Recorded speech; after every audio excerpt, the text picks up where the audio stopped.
Shareplay.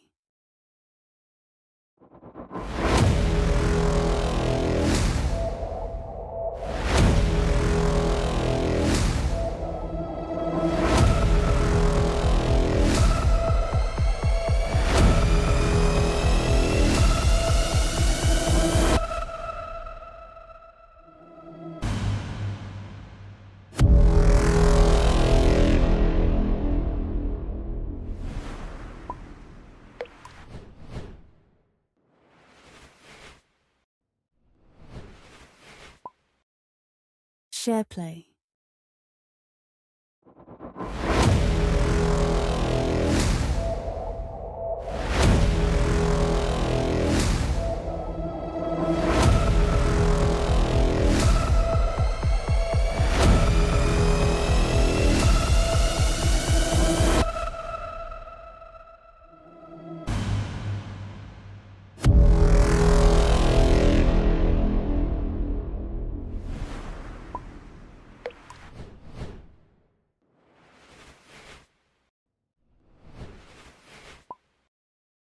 Shareplay.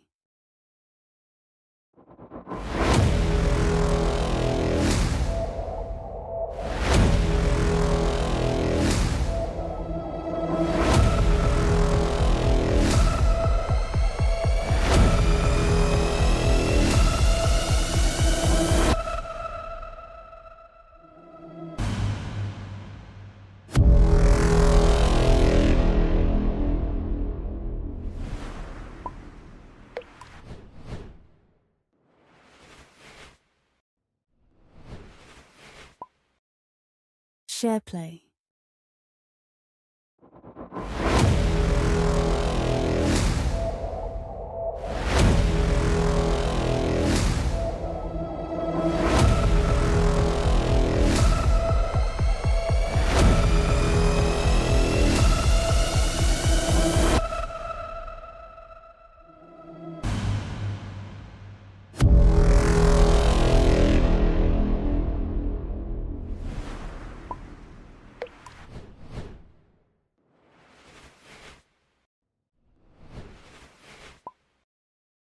Shareplay.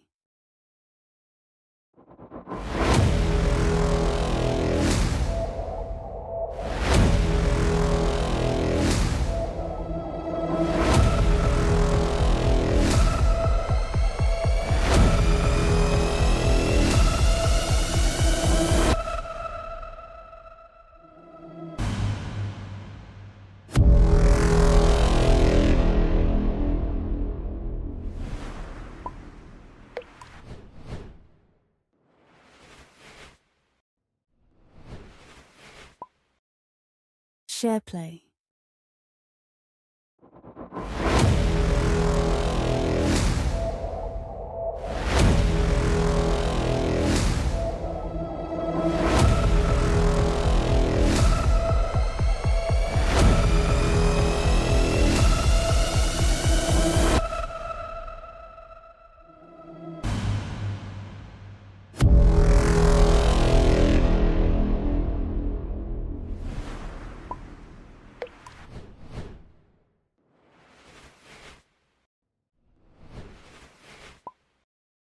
Shareplay.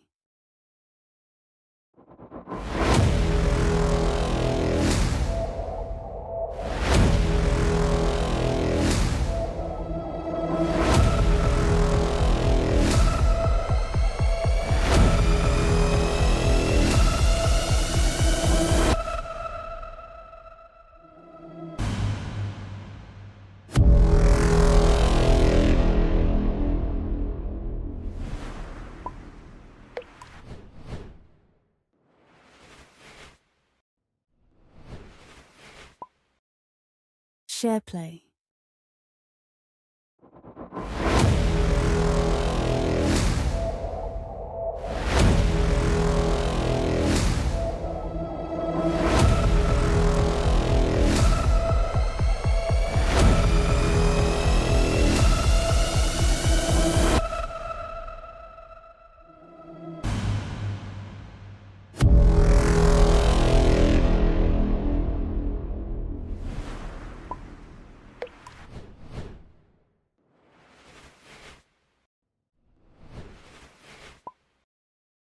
Shareplay.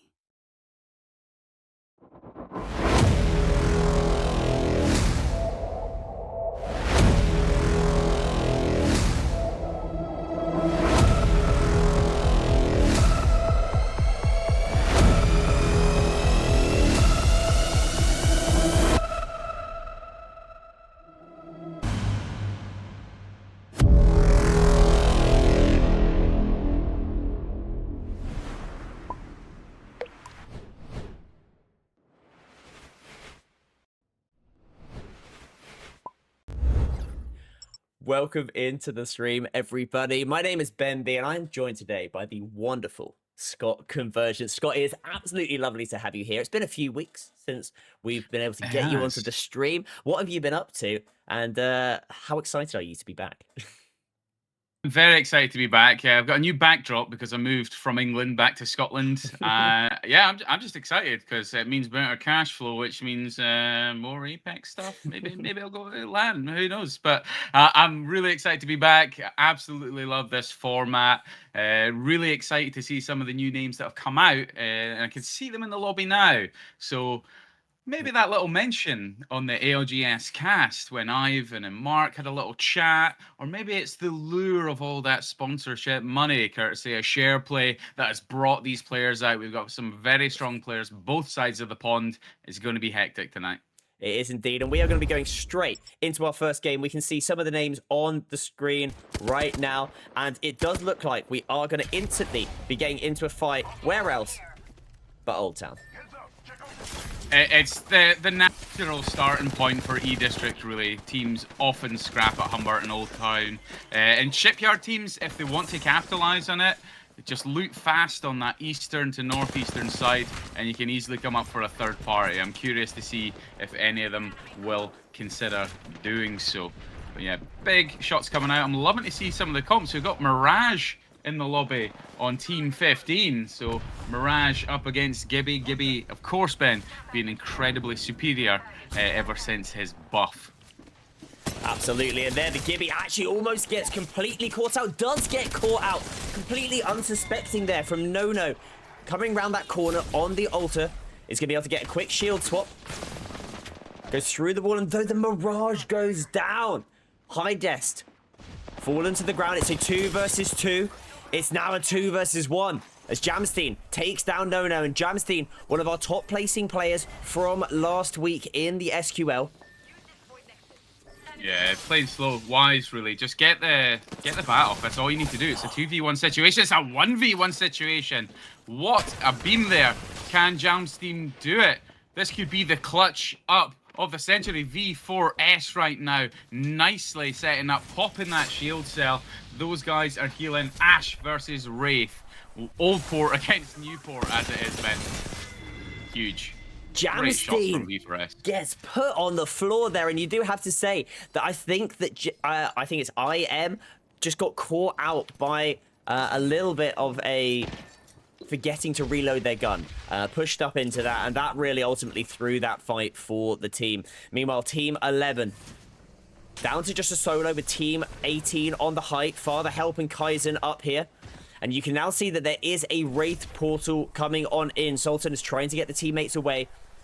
Hopefully nobody will follow. Well, the trouble is you've got both a third party and a fourth party because Zone is pulling down towards Humbert Labs. So this fight is breaking out in a very congested area. You can see a lot of those teams starting to move down now. So, yeah, this is going to be tough. Really, really good call there from Sultan. Just try and get out. Mr. Pathy did go down, so they're down to a duo, Invictus and Sultan, but they're getting out of dodge while all the fighting starts to break out. Wise decision. They are indeed. The Wraith's going to hit that queue. We're back on our way, and then hopefully the lovely audio bug that keeps happening if you accidentally leave the Wraith. Oh, yeah, nothing worse. Oh, nothing worse than that. And meanwhile, Team 16 and ASCII, who currently right now is a new player to the solo queue league, but is taking it by storm right now. Currently in that top 3 in the overall standings, and they are going to be eliminating Team 6 like that. Meanwhile, Clone and Team 7, Clone is fighting against Team 7 even. Indeed, Team 7 down to a duo. Yeah, fade away. Seer is gone, so they've lost that immediate intel, and they're up against Crypto, Alter, and Caustic. So some interesting choices on the comps coming out tonight, Ben, with some of these, of course, legend bands. We're not seeing the Axles, which, oh, I have to say, beautiful. Beautiful. It was indeed. KB No Sleep goes down. And I do have to say, KB No Sleep has been definitely not a sleeper pick in the solo queue league. Unfortunately, will be sent to bed early from Clone right there, taking them down. We are down to 16 squads remaining, and Team 8 looks to be in a fight. Indeed they are. They've got height, they're in zone, so they've got no real risk right now. Lovely shot there from the Seer with the wingman to open up from Team 8. And they're going up against Team 13 right now.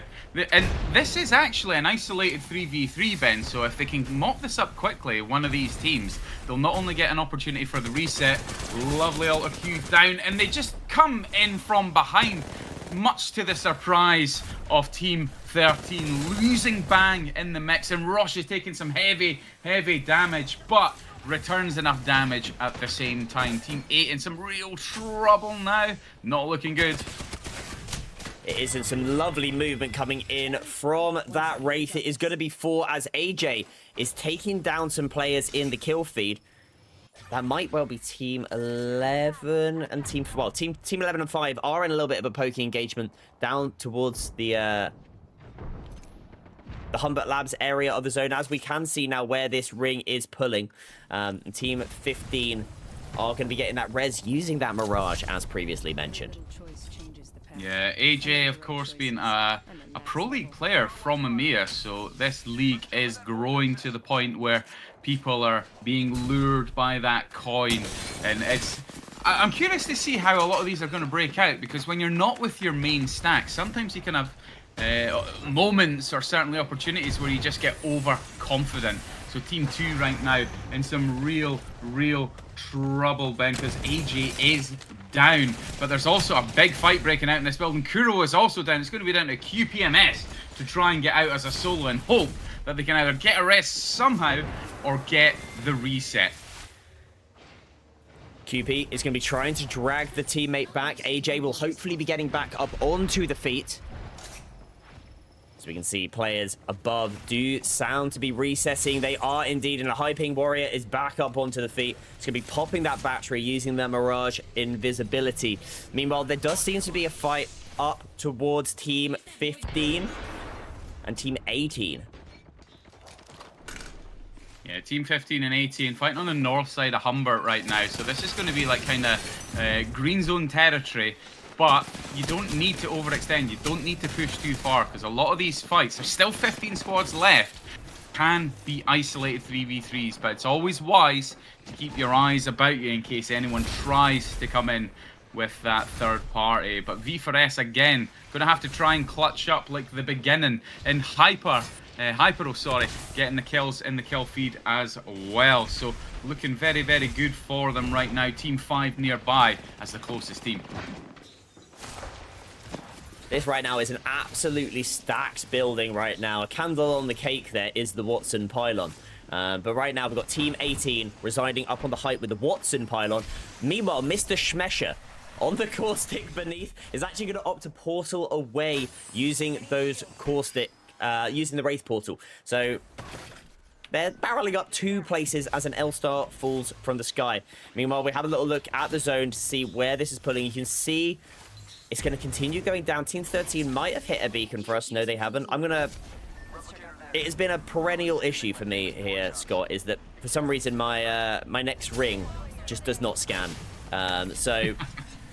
It's fun. It just means you've got to read the zone yourself, Ben, much like these players, because a lot of them aren't really riding those control legends. They've got a couple in the mix that can obviously get the perk. You've got your altars and stuff like that. But I think a lot of teams are just relying on good old zone reading, given how congested some of these points are. It's not going to be easy to try and get that ring intel. It isn't, and we're going to stay on board with Team 19 because they do look like they are going to have Team 13 who have definitely seen them, but they might well push them through a different choke, just waiting to see if they peer. You can see with the lovely scans, the Sentinel shot not quite hitting from afar. Oh, 79 damage. a nice hit, that. And another Mirage. Oh my gosh, there are so many in this lobby right now. It's insane. People are doing this for me. Of course, you know, I'm a huge Mirage enjoyer. And interestingly, for those that are unaware, obviously with Axel being such a force within the meta right now, Mirage just really is one of those incredible legends, because the kickstart will chase after some of the decoys. So useful intel for anyone unsure about Mirage's viability in the current meta. But lots of people being thinned out right now, Ben, because we're Zone 3 with 13 squads left, and it is so heavily congested on the south side of the zone, as we're seeing here. Team 11 getting a nice little wipe, but in comes the third party. And it's 10k DPI over you, taking down the player, but a beautiful beam by Invictus, literally a slither of HP remaining on the Bangalore. The moment Mr. Parthy is trying to clutch up, and they take down Team 17. Those shots coming out there from Invictus absolutely helped that fight, allowed the Bangalore, allowed the Horizon even to clutch on up, as it does sound like there are people nearish by. Team 16 aren't going to fully engage for now. Meanwhile, Team 13 are moving in from the north side of the zone. We can see that players are nearby. Yeah, and got to be feeling good, Mr. Pathy. 5 kills with 643 damage. That is just precise third party and quick cleanup. So making those shots count.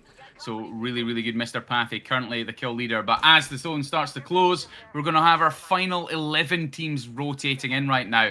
And looking pretty comfortable after getting a full reset. Team 2, AJ has probably got one of the prime locations right now. Because if this zone pulls back towards that choke, Team 2, and I'm sure, I'm getting deja vu. I said the same thing, either when I was catching with, I think it was Mark, and I said, hey, this is going to be a winning spot. So this is why they're locking down this location. Sparrow, Alter, Caustic, really strong position if we get that pull back. I was thinking that. I was thinking exactly that as well. It was... Everybody was located within the sort of main part of the zone. Nobody is located in the small zone, in this left-hand side, the west-hand side of the map even. But Team 15 have now moved up onto this, and they are now going to be coming straight up behind AJ and Co. Yeah, you got to be careful if you're Team 15, because as soon as you recognize that you've got a Caustic on that other team, you want to take care of them first. Get rid of Caustic, because you're holding down a building. You've got Sparrow throwing down the ult to slow down and get the scans. A Caustic ult could be devastating. They've got to focus fire, get rid of Caustic, and then mop up the rest. Those Stinger bolts coming down in full force right now. I have to say, very good use of utility right now. Just stopping any type of aggression from this team. They're really just not able to do anything right now, Team 15, as they're just trying to avoid the Sparrow ults, the nades. The problem is that AJ has used up a lot of that utility now, which means that if they get third partied, which they do seem to be right now, there isn't a huge amount to hold off the team outside of your Caustic. Yeah, you're right. You're absolutely right. 5 nades went down, I think, there from AJ, and Team 15 managed to dodge every single one of them. But got to be so careful if you're Team 2, because coming on the north side, we've got Hyper, Team 4, Alter, Caustic, and Crypto as a potential third party. They all want to take this route because they know that this is a game-winning spot. So Team 4 right now taking way too much damage right now, where a cheeky nade could have been a real difference maker on Hyper there. It really could. For now, I think Team 4 have realized that this is probably not the fight for them to take. They're going to maybe try and move to the other side of the bridge. Crypto goes inside of the drone and does have that EMP. And now you can see that they have exited the building. And this Crypto is going to be super important to stop that push, to do big damage. And they've still got the scans. The Havoc and the L-Star in combination, taking them down, but it is not quite enough. Team 2, though, have got to quickly reset, because you've got to be careful. There are teams nearby. Yeah, it's not looking good. You can see it right now. AJ running and hoping for the best, slowing down with that Stinger bolt. I think both of those teams, Team 4 and Team 2, just took too long to decide on a rotation. Team 4 specifically, because they had the longer route to zone. That's given Team 2 some really good space. Got to be careful though, because Team 13 above them have a Kraber. 4 on Team 13 has a Kraber right now. That could be a real difference maker. We know that that zone is going to be pulling towards that choke that we called earlier. Teams right now are scrapping on the north, where now the previous kill leader, Mr. Pathy, their team is looking pretty solo on the south side, but lovely shots there coming down with that Kraber-Mozan combo from 4. Team 2 eliminated at this moment in time. So Team 13 now getting a pretty easy walk up on the northern side with the utility to hold people back, Ben. This could be really, really good for them. Well, I mean, not only was that just a glorious Kraber shot, and then a follow-up with the Mozambique, he also has picked up an unlimited ammo amp as well, which means that going from, I think he had 4 shots left in the Kraber, he's now got as many as he wants and can just pepper down fire across the zone. 4 is now going to be making his way up as Josh has taken interior of the building and is going to swing through, but it's taken too much damage. But the Kraber from 4 does just enough. The thing is Mr. Pathy in that feed again, Ben. In that feed again. It's a race for kill leader at this point, I think, because right now, 4 has just lost kill leader to Mr. Pathy. They're both on 8 kills. They're both farming. Mr. Pathy on the horizon. Not a call. Oh! Beautiful, beautiful. No scope from the Kraber, and then the Mozams to mop up. That's one way. That's the supremacy for kill leader right there. Mr. Pathy put down by 4. I can't believe that we've never had the opportunity to watch 4 before. But getting to watch him right now, this is an unbelievable showing from the Wraith. 3 squads left remaining, misses the shot onto the lifeline. And I have to say, even though the other team is fighting, it's ASCII as a solo. It is 4 looking to try and get the teammate back, and the headshot coming straight out of Super 4. Do not rule out ASCII right now, because as a solo is doing some real damage, has a Void Nexus on the other side, is probably going to be in a position to lure out Zarlard right now. They're going to bait with the rest right now. Zarlard going for the swing.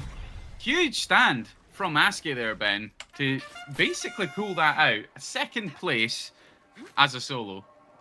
Good points, good kills. That's all you need at the beginning of tonight's games. You just got to keep climbing that board and just have fun with it. It looks like our teams are having fun with it. No one really played the south side there. Just thought, I'm going to where the fight is, and I'm going to see if I could get myself that kill leader. Absolutely. I mean, you saw there, it was 4's game with the Kraber. Although they came 3rd, 11 kills is unbelievable. Did take over Mr. Pathy with 8. We're going to go to that latest match showing to show you how it is all looking right now. And as you can see, 13 kills goes to that 3rd place team. But coming out as your 1st place with 4 kills is going to be Super, The Flame, and Zarland as well. Really, really good game there. And you know what? I'm enjoying the fact that people are just not afraid right now, Ben. They're still playing with that aggression. It's the best way to play at this point of the evening. Get that confidence up, get some kills, get some points, and then just let the rest happen naturally. I'm excited about what we're going to see in the next one. I can't lie. Absolutely. One thing to note as well, the legends we had banned in that one there, Mad Maggie, Axel, Valkyrie, and Conduit. Basically, 4 of the legends that have been the most picked across the solo queue league as of recent weeks. And what it meant is we got to see legends that we wouldn't necessarily normally do. The Gibby, the Newcastle, the Mirage started to come more into the pick rate. When you've lost that Valkyrie, the Conduit, the Axel, you can't cross over the land. You've got no Mad Maggie, so you can actually get walls up. And yeah, certainly interesting. I'm going to be, as always, it's interesting to see what legends do get banned, because it is up to the players. The players get to choose which legends get banned. They get to choose which map is played. And currently right now, we're going to be waiting to go into our next lobby. As you can see down in the bottom, there we go, down, point in the right position. Down in the bottom left of the screen is the current queue as it is right now. 52 players in there. And if you want a game to start quicker, get over to cce.gg, sign yourself up, join the queue yourself, because we're going to be running for the next 5 hours, I think it is. We're currently on the EU stream of games, and then in about an hour's time, 45 minutes even, we're going to head over and switch servers to NA for all of you lovely NA folks to come join. So make sure that you come join up. It does look like that we have got a new game loading up as the bottom left turned from many players into just one player left in the queue. So we'll hopefully be starting up very soon. What I'm going to show you is the overall leaderboard as it currently stands. And Scott, is there anybody here that you notice and is standing out to you? Well, I mean, there's a lot of names that are recognized not only from casting this league before, but from casting many games of Apex over the years. So names like Aske, we've obviously got Zarlard from previous ones. You've got Clone. So many noticeable names, and not just in the top 20 right now. But you've got to see the difference right now. The top 3 have got to be feeling good because they're already kind of making a gap over some of the others below. But not to forget, the way that this works, Ben, is naturally people have to pay effectively some of their points to get into a future game, and you've got to work to keep clawing up those points. So consistency with your placement as well as your kills or assists can get you additional points. And look at that juicy number on the right hand side. You can win money in this league. Do not forget, get yourself signed up, and we hope to see you shine on camera on the main cast. 100%. It's lovely to see so many players that are new and returning as well. Speaking of returning players, there's some that we might well see here tonight that I've dubbed as our players to watch. And these are the guys from last week in the solo queue league setup who came in our top 5, taking away the dollar. Obviously, Miscam coming out as our leader. I believe this might have been Miscam's first time playing it and taking that dub. I'm sure that's not something that's a surprise for yourself, Scott, having casted him before. No, a very noticeable name across certainly the competitive circuit within the EMEA side of things. So seeing players like that starting to come in and show their skill, don't be put off by that as well. If you see players like that and you think, I can't go up against them, you absolutely can. It's a solo league. You might be paired with them. So get yourself signed up, because fundamentally, at the end of the day, it's just consistency. If you can shoot your gun and you know how to play the game, I can guarantee you'll be clawing up some points there as well. But Jalmstein, I want to talk about that, because one of the early teams to leave in that game that we just watched there, Ben, got to be feeling the sting a little bit, Jalmstein, because it was such a close 1v1, but he just got absolutely put down with that final spray with the car. He absolutely did. And I think that what I think it shows is that you might be an excellent player, but sometimes the game can't be yours. And I think what it is all about in this type of setup, when you get new teammates in the next game, you might have to pick a new legend and a new map.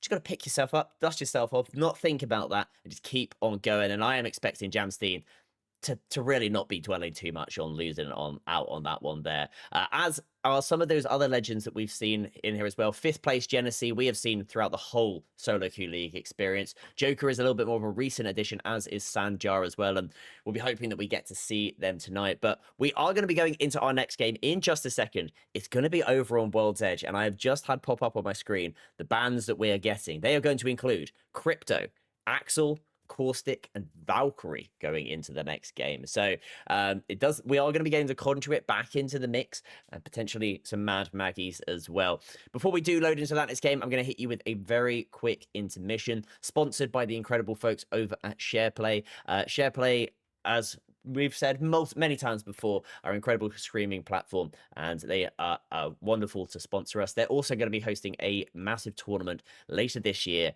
Stay tuned for details, but if you want to know more, watch this video.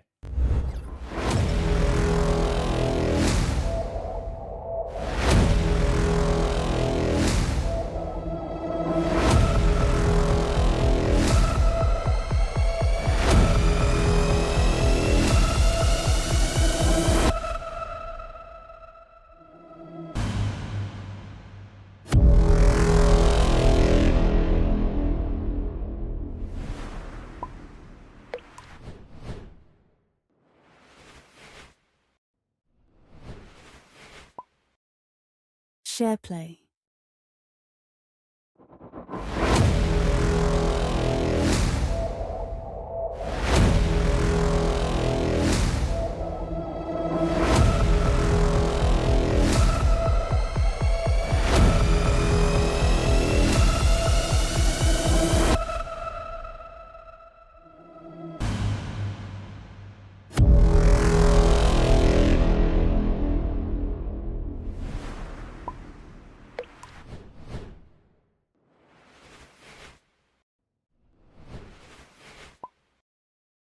Shareplay.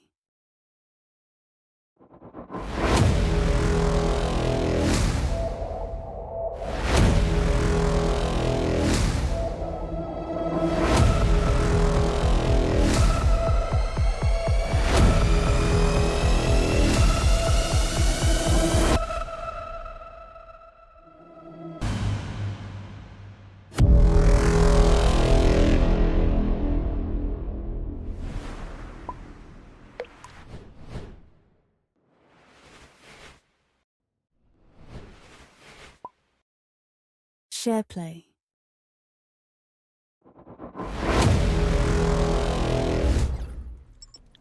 And there we have it, Ben. We have our teams dropping in now, and with those bans, of course, we're going to see a lot of it. The very, very heavy meta right now of Valk, Axel, Conduit, absolutely dominating in ranked right now. Maybe not so much in comp because of just the way comp plays.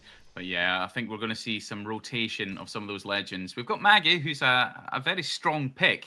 Back in the mix, a handful of Maggies coming in, only a couple of Conduits, so maybe that ranked mentality isn't quite sticking, because we did have a lot of teams still play for the end game. It's a little more competitive over here in the solo queue league than it is in ranked, so keep that in mind if you want to play. If you want to play something that's a little bit more competitive, get to those big end games, which is arguably when Apex is at its best. Get yourself into that queue for the next set of games. Yeah, we're going to be pulling all the way up towards Epi by the look of it, Ben. It's a good zone. Epi, survey side, maybe to counter pull down towards Monument. A lot of zones end here, and you can get a lot of build up and some strong end games here. Well, I do have to say, which was great to see, is actually going into sort of round 3 or 4. I think we still had 10 teams left in that last game. So it shows that teams are trying to play properly, as it were. Obviously, there is no proper way to play Apex. You can play the game how you want, but in a competitive sense, it is always lovely for us as the casters to be able to have some juicy end games, and I'm sure for the players as well. As you mentioned, though, we are going to be pulling up towards this area. Thank you to Team 4 and to Zarland for being able to scan that. You absolute legend, as there is going to be a fight happening down towards the stacks area, and it's going to be Zovran, Chef, and QP of Team 5. Team 5 and Team 9, and a big hit going in there right now. See, Evis right now, the Conduit took the hit there, but Team 5 really should have pressured off that a little more with that Maggie drill and start to push. They've got the height right now, but they've got to be very, very careful, because there is a third team nearby. The Geyser team did start to move down that way, so Team 5 have really got to either win this fight and mop up. Oh, lovely shot there. Beautiful shot there from QPMS. But it is going to be a solo experience for them. It is a 1v2 situation with the res going off onto that Conduit on team number 9, and the third party is already knocking on the door, Ben. It is indeed. Team 5 look to be in an absolute world of pain right now. Not good at all. Although the third party has been incredibly passive, other than Jokmel right now, who goes down. The third party entry is down and gets finished, so it's going to leave the third party as a duo right now. A couple of shots from afar knocking the Conduit again. However, Team 9 is actually looking to be in a really good spot right now. And Mr. Schmesher goes on down, was playing the Caustic in the last game. Obviously, Caustic banned now in this one, has to go over to the Gibby, and it was an interesting push to say the least with the Gibby bubble. Basically, putting the bubble down with the whole of your opposition inside of it. Not really doing bubble fighting, and it is not going to work out for them as Aquin employee, Selly, and Avis get the kills. Meanwhile, it does look like there is a third party coming on through. Fourth party coming out. It's Team 11 now, hoping to mop them up while they're in the open. They've got to act fast because they were in a terrible spot. Team 9, and Aquin employee goes down. Evis is looking not in a good spot right now, but it's Conduit versus Conduit. That ability to do the Radiant transfer and get back into the fight quickly. The reset going off, that's going to be Maggie getting health back. A quick top up with the shields perhaps. Well, in 8 seconds time. So yeah, really unfortunate there for Team 9, and it is going to be Selly that manages to get out of dodge. But Selly with those beams earlier got to be feeling confident. Hey, I'll get you guys back, and then we're going to be cooking. But other fights breaking out over in Harvester. Team 8 right now, already with Purple Evo, Ben, in a fight over at Harvester. They are indeed. And we're also seeing 4 once again with the Mozambique picking up kills in the kill feed. Invictus, meanwhile, on that conduit, putting the Qs out. But currently, the Qs not quite enough, but the shots, unfortunately, are going the wrong way for team number 8. Yes, they got the knock onto 1, but 2 of their players going down. It's just up to Kaizen from a distance, and Kaizen might well just have to dip out of this one, go through the tunnel. As you've got Team 17 on the prowl. I actually have to give some credit here because Mr. Pathy had a huge game in the last one, and is on Team 17 right now. It's still rocking Horizon. Like, talk about confidence in your legend picks if you're going to do that. Other fights breaking out, however, over at Clima, Team 2 and Team 16 fighting at Clima right now, Ben, and the zone is coming in. It's going to start tickling. It's only round 1. Looks like they have got a knock onto Sultan of team number 16. So 4, who we've already seen play incredibly well, alongside IM. IM on the height, as 4 is on the interior with a Sentinel and a Mozambique. We've already seen the Kraber Mozambique. What can you do with the Sentinel, my friend? Hey, I'm feeling good for them. Lovely shots for the Mozam. That's just confidence. Letting the hip fire do the talking. Not going to do much damage from afar, but enough of those shots landed. And 4 is going to make the wise decision. Yeah, I'm just going to cut out. I'm going to cut out because a third party joined the mix outside a zone. World's Edge. I think the confidence of World's Edge and that familiarity has resulted in this one being more of a kill race, Ben, because we're down to 11 squads. 11 squads, round 1 closing. Half the lobby is gone already. Half the lobby gone, and it looks like fighting is continuing to happen. Team 6 versus 7 right now. The kids are loving this fight. Absolutely. And you know what? It's almost disappointing because I was really excited to see what some of these comps could have done in this lobby with the pool, because a lot of people weren't rocking those control legends. But it doesn't matter. They've got Fear, they've got Maggie, we've got Conduits. People have the comps to be able to play with that aggression and just rack up their points with the kills. And as you said earlier, Ben, there is no real way to play. Play your game. You can even rack to the end if you so desire. And we've seen that in the leaderboard. Like, so there are some players who just do not get that many kills, and yet they're finding themselves up into that top 10 positioning, and it's purely down to the consistent placement. You find yourself a good spot in the zone, you can very quickly rack yourself up points and cash in the solo queue league, which is exactly what you're after if you're playing in the tournament. Meanwhile, on board with Team 9 as they rotate through one of the snakes by Harvester, and we have a little look at the zone as it continues to pull on up towards the survey camp area. Are there any teams with the zone knowledge is the question. The answer it's is highly no. unlikely, to be honest, Ben, because yeah, the comps that are running right now just don't have that utility. We might have a couple of alters still in the game that might be able to get the zone knowledge, but like we see here with ASCII, gone with a recon opportunity instead, because with the lobby thinning out as it is, you don't really need the zone knowledge. Like, just get where the fights are. It's still round 2. There's a lot of space to be played. People are going to still be rotating. So playing recon is just a smart decision.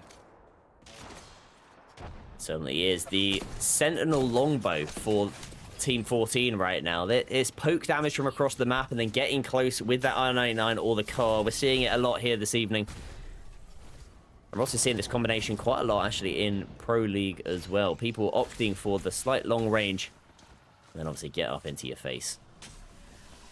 Yeah, it always makes me laugh a little bit. Yellow getting the knock there. Nice to see under that bridge. So Team 14 are just looking over that because it's a different fight. It's Team 1 and Team 15 who are fighting. Team 1 down to a soul, while Team 6 start to encroach upon Grandma's house as well. So teams now starting to think, hey, there's only 10 of us, let's actually think about some placement right now. But Team 1 sadly getting thinned out. 9 squads remain. They are indeed. Team 15 and Team 2 looking at each other. And this is isolated as well, because like we were saying, a lot of teams are still rotating. So at this moment in time, you may as well play the isolated fight, get your KP, and then take yourself into some additional placement points as well. So Hydro and Co. hoping to do some damage here. Nice shots. A Hemlock RE45. The Pro League combination, as it may be. Because it really is just that devastating. The hit fire on the RE can be so good, especially when you're rocking that coveted gold laser sight. It's basically just wherever you're looking, those bullets are going to go. Very top pick of Imperial Hal, as it may be.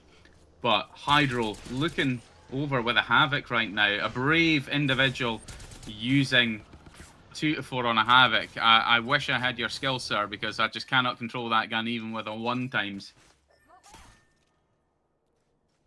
We jump on board over to Usky, who has just got a kill, but it does look like that kill is from distance. And the ring is bouncing all the way back into Monument. So these teams that are banked on a survey camp zone, they've got to move, and they've got to fight. And it is going to be Team 8 who are looking right now at 15. 15 swings on out using that Sparrow, puts down the ultimate before going down themselves. Yeah, it's a little bit of a risky swing, but when you're doing damage like that, you may as well just commit to it and hope that you get the knock. Even if you're trading and it turns into a 2v2 situation, it's still a pretty valid decision on that fight there. But they've got to be careful, because the teams that were on Grandma's house have to move.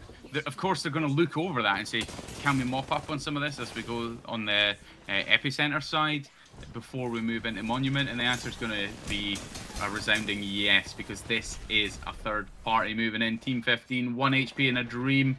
Can they do anything with it? Oh, staying silent.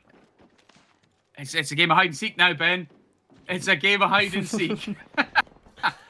It most certainly is. Team 8 not yet quite aware about where that player is. And to be honest, they're going to be getting distracted because there is another team in the vicinity, and that is going to be 14, who have looked over them. A nice shot there from Says with the Sentinel, but just call me Born. You have got so aggressive onto this.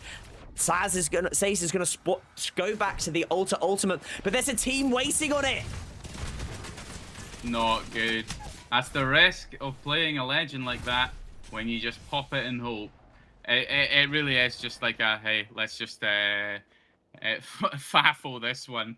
And it didn't play out, but Aski now trying to play hide and seek, gets found, returns shots, but it isn't looking to be enough. Team 14 being eliminated from contention as the zone starts to tick down. But just a little call out, Ben. Team 15, Super Soldier Life got away from hide and seek. The zone very nearly took them out of the game, but they've got so much space that if they can get to a beacon, they are going to be remaining in this game, and that's the first port of call for Team 15. Lots of fights inside Monument, however. Team 11 is facing off against Team 6. Team 11 have got an L-Star, which is always pretty devastating. I'm a big L-Star fan myself, particularly when you've got an unlimited ammo amp as well. That is absolutely devastating. Absolutely. I love that new perk that it's got for the red, where more damage when it's closer to overheating. It kind of lets the player decide to just teeter on the edge of losing that additional buff. Very, very good weapon right now. Although, one thing I find with the L-Star, and I don't know what you think, Ben, it's just I find the hipfire so inconsistent with it. Maybe I'm just terrible at the game, but I find the hipfire pretty awful with the LMGs, which of course the L-Star is, ever since they reversed that anti-hipfire, as it may be. But Team 11 taking a lot of damage right now, Ben. It's Team 9 and 11 facing off right now. Team 8 as a solo, just going to try and stay on the outskirts, but Team 9 down to a solo right now. All the teams in Monument on that sort of north to northwestern side are just going to be scrapping. And guess who got in? Mr. Pathy and Co on Team 17 looking good on that south side. But lots of fights breaking out, Ben. It is indeed. And Selly, as the solo, has got the knock with that Havoc from afar and is going to try and stick the revive, because the opposition team decides, rather than fighting against the solo, they're going to go all the way back to the ultimate. And they now have got the opportunity to stick a revive as well. Incredible. And just a little call out, so we know 4 one of the standouts from the first game, has the Kraber, Mozambique combo again. I mean, what more can you ask for? They're so lucky, man. They're so lucky. A Kraber and those Mozams. I love the Mozams right now. I think they're in a really, really good place. Devastating damage up close if you can hit those shots when they're in duel. Fantastic even with a solo Mozam in the early game. In 4 is probably going to show us how it's done with this Kraber very, very soon. But we do have another fight breaking out, Ben. Team number 8 is fighting off against team number 2 on the cliff side of Epi, hoping to retain that height advantage. But just hiding in that Wraith portal right now. I mean, that Wraith portal did not go very far, I can't lie. I don't know what I was expecting to see, but other than my confusion right now and Team 2 just giving up on the height, recognizing it is over. But Team 17 are now on the height looking to get involved in this fight. It's Mr. Pathy and co. It's a Horizon. You heard the ultimate come down. You're like, well, who else could it be but Mr. Pathy? He was now going to be looking down with his teammates 9 and Naya's aim. Yeah, I have to say, I think Mr. Pathy is very slowly demonstrating why they might be one of my favorites in this lobby tonight, because that confidence of playing Horizon and playing it so well, like teams right now aren't expecting those kind of plays, right? Valk is banned, but having a Horizon to get up on the cliff, I just don't think that the teams up here were expecting to be third-partied. So fantastic play there from Team 17. The Team 16 mopping up, as we can see. Mr. Pathy just got knocked in the kill feed, and Mr. Pathy is down, drops on down to the team beneath. I don't know if that was accidental, if you caught that there, Scott, but Mr. Pathy is down and is now going to have to hope for a recovery. Did I caster curse just now? Yeah, you absolutely did. Everybody in chat, please that was awful timing. Pull Scott out. Mr. Pathy, I'm sorry I cursed you, my friend, but that was a brave drop nonetheless. Nini went for the revive on Mr. Pathy on the beacon with a whole team down there. That was a brave decision, a foolish one. And they gave him evac as well. Wiser call. He dropped an evac tower, and now it means that Naya's aim assist has got to drop on down. The team who they scared off high initially. And now just going to get the freest 3. It's the freest 3 KP that you could ask for.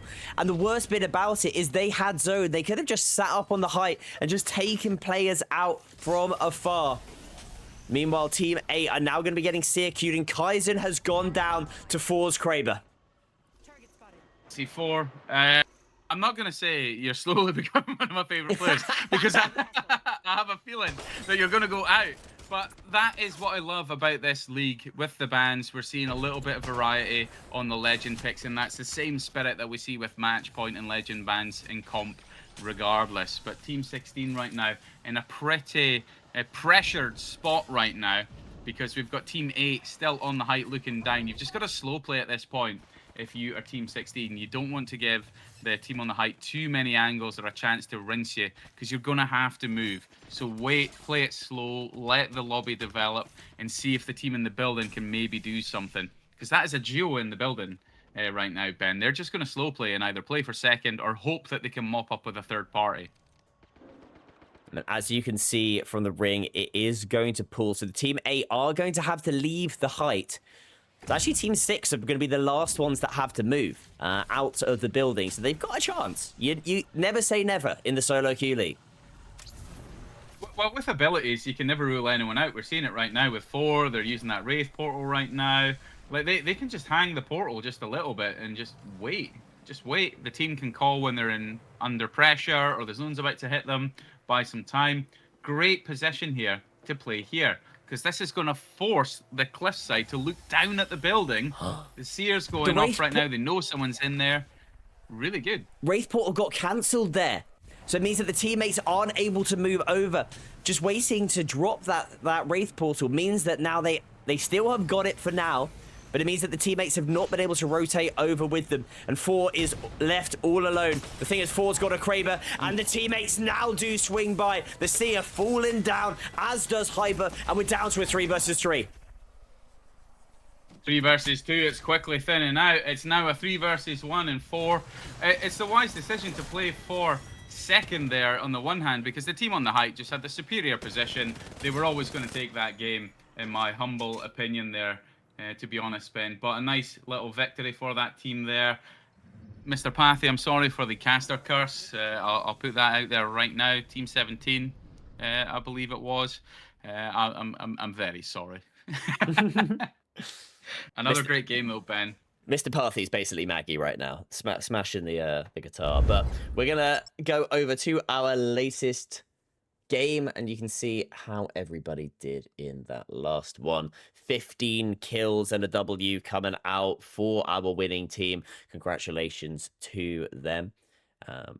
Anything else that you're noticing outside of the fact that Hyper got 3.5k damage and 10 kills themselves? If it's the Hyper I'm expecting it to be, that doesn't surprise me in the slightest. A very, very strong M&K player. If it's the Hyper, I think it is. Someone I have a lot of time and respect for in this Apex community. However, there could be many Hypers. I'm just not 100% on that one right now. But that said, some good scores coming out from those teams. The team in first, obviously, they're kind of creeping away just a little bit. However, it's nice to see that people aren't afraid of making some pushes, making some plays. We've obviously seen a lot of scrapping early on. Then the game just slowed down considerably towards that end game right there. So it's smart to play from the height. People knew it was a winning spot, Ben, and whoever got it was just going to take the game. I think it was inevitable, really. There is a new code available. We're going to be able to go straight into our next game, Scott. So I've just sent that over to you so that you can get yourself in. As I'm going to go back over to the duo screen, and I've currently got the football on my phone as well. It is the World Cup, and I am representing the wonderful Canada. So big shout out to the Canadians who've just scored. It is 1-1. You love to see it. Big up Canada. I can't actually join right now, to be honest, Ben. The lobby is full. So it appears we've got a lot of people. I can kick somebody. Let's kick you. Kick. Can you join now? Yes, can indeed. Lovely job. Well, I'm sorry to whoever got kicked, but I am back, and I needed to yap over this game. But we've got Lupelia, Team 3. Lupelia used to play on my women's squad, Syntax Error, alongside Julie and Lisa. So nice to see Loop still playing Apex, playing a little bit of comp for a bit of fun. So good to see you in that lobby there, Loop. Yeah, really exciting to see just so many names. We've got Team 20, Rondon, ex-Game of Drones turned coach as well. So still some of the old classics from EMEA playing out here today. I'm just saying who else I can quickly see. We've got Kaina playing on Team 11 as well. Merc is in here as well. Of course, Merc is making an appearance. Not surprised about that in the slightest. Oh, we've got Team 4, Bell. We've got Bellarwee right now, so that's another name that I know. We've got so many names that I just recognize from this community. So it's fantastic to see CCE growing in the way it is. A lot of these competitive players could really start to bully out some of those community-orientated ones. However, there's every opportunity when you're in that solo league to get paired with some of the more dominating presences, the ones that are consistently in that top 10. And that leaderboard was looking juicy for a pretty early snippet of the night, Ben. Not just top 10 of the solo queue league. We've also got a top 10 player from Pro League coming in now. One of the Team Heretics roster joining in Team 5 as well, which is lovely to see. Yeah, and you know what? That's the beauty of some of these formats where people get an opportunity to play with people like that. Because Pro League players typically, obviously, 3-stack when it comes to ranked or whatever, and getting an opportunity to play alongside some of those names that you might recognize from ALGS or Challenger Circuit. You're like, oh, I got a chance to play with that person. It's a really exciting opportunity. So don't forget, get yourself into that queue, get playing, and maybe you can win yourself some cash. Absolutely. And we wouldn't be able to do this tournament and actually be able to give out all of this incredible prize money if it wasn't for our amazing sponsors. You can see them scrolling down the bottom. We've already highlighted Shareplay. We've also got another incredible sponsor, which is Exit Lag as well. If you haven't already, make sure that you go check out Exit Lag, because they are an incredible service that will improve your internet capacity by tenfold, I'm going to say. But also sponsored by the incredible folks over at Mojang. I have got one of their incredible controllers right here. You may even see me put it out to do a little bit of to do A little bit free just a little bit camming. of free Yeah, camming. getting Yeah, excited. absolutely. Yeah, Just going to be excited. But we are going to be going into our next game over on Storm Point. This is just the classic, isn't it? I love a bit of Storm Point when it comes to Apex. One of the more dominating competitive maps. Fantastic for ranked as well. I didn't actually catch who was banned. I've got it right very, here. very excited and hopeful that it is still Axel and Valk, just so we can see teams rotate. Oh, not only is Axel and Valk, we've also got Alter and Mad Maggie gone, which means we are seeing a couple Gibraltars in here. We're seeing an Ash. We're seeing some Wraiths. We're also seeing a Vantage in Team 1. Hey, Vantage is in a really good state right now. And Team 20 as well. Rondon's on it. Yeah, I mean, that ability to not only get Ring Beacon, you have the Recon, but that buff from Vantage at the beginning of the season, I was actually playing a lot of Vantage as well. The lack of stun on the drop is really, really huge right now. And it's looking as though we're seeing damage come out already onto Team 4. We is taking damage from some of the cat spikes. So very, very clever from Team 12 and Vindictive to get those spikes down, get the early intel that, hey, we're being pushed quite quickly here. But it's playing out quite a little bit right now. I think we're going to see Team 12 and Team 4 face off sooner. Yeah, as shots do start to go down. But not many other fights breaking out right now, Ben. So let's hope that these guys can give us a little bit of action. Absolutely. Does look like the spikes have now been broken as Bell is going to heal themselves back on up. Indeed. It really is just Hemlock Legends right now, isn't it? We can hear all those breaching charges going off just to try and get that additional damage for free without wasting your ammo, just to see what can be done. But you got to be careful now because nothing's really developed at this point where Lightning Rod could make a play to come down. So if any knocks happen, any exchanges, those teams are undoubtedly going to start to rotate. So you may as well, if you're Team 12, just rotate. You've got some Evo off to the west. Just go and get it. But a big fight about to break out over at Mill, as you've just caught. Absolutely. And it's going to be Team 18 up against Team 9. And it's Mr. Parthy, the Horizon, who was caster cursed by Scott Convergent. I'm atting you right now. You are not my favorite player, Mr. Parthy. Not at all. Yeah.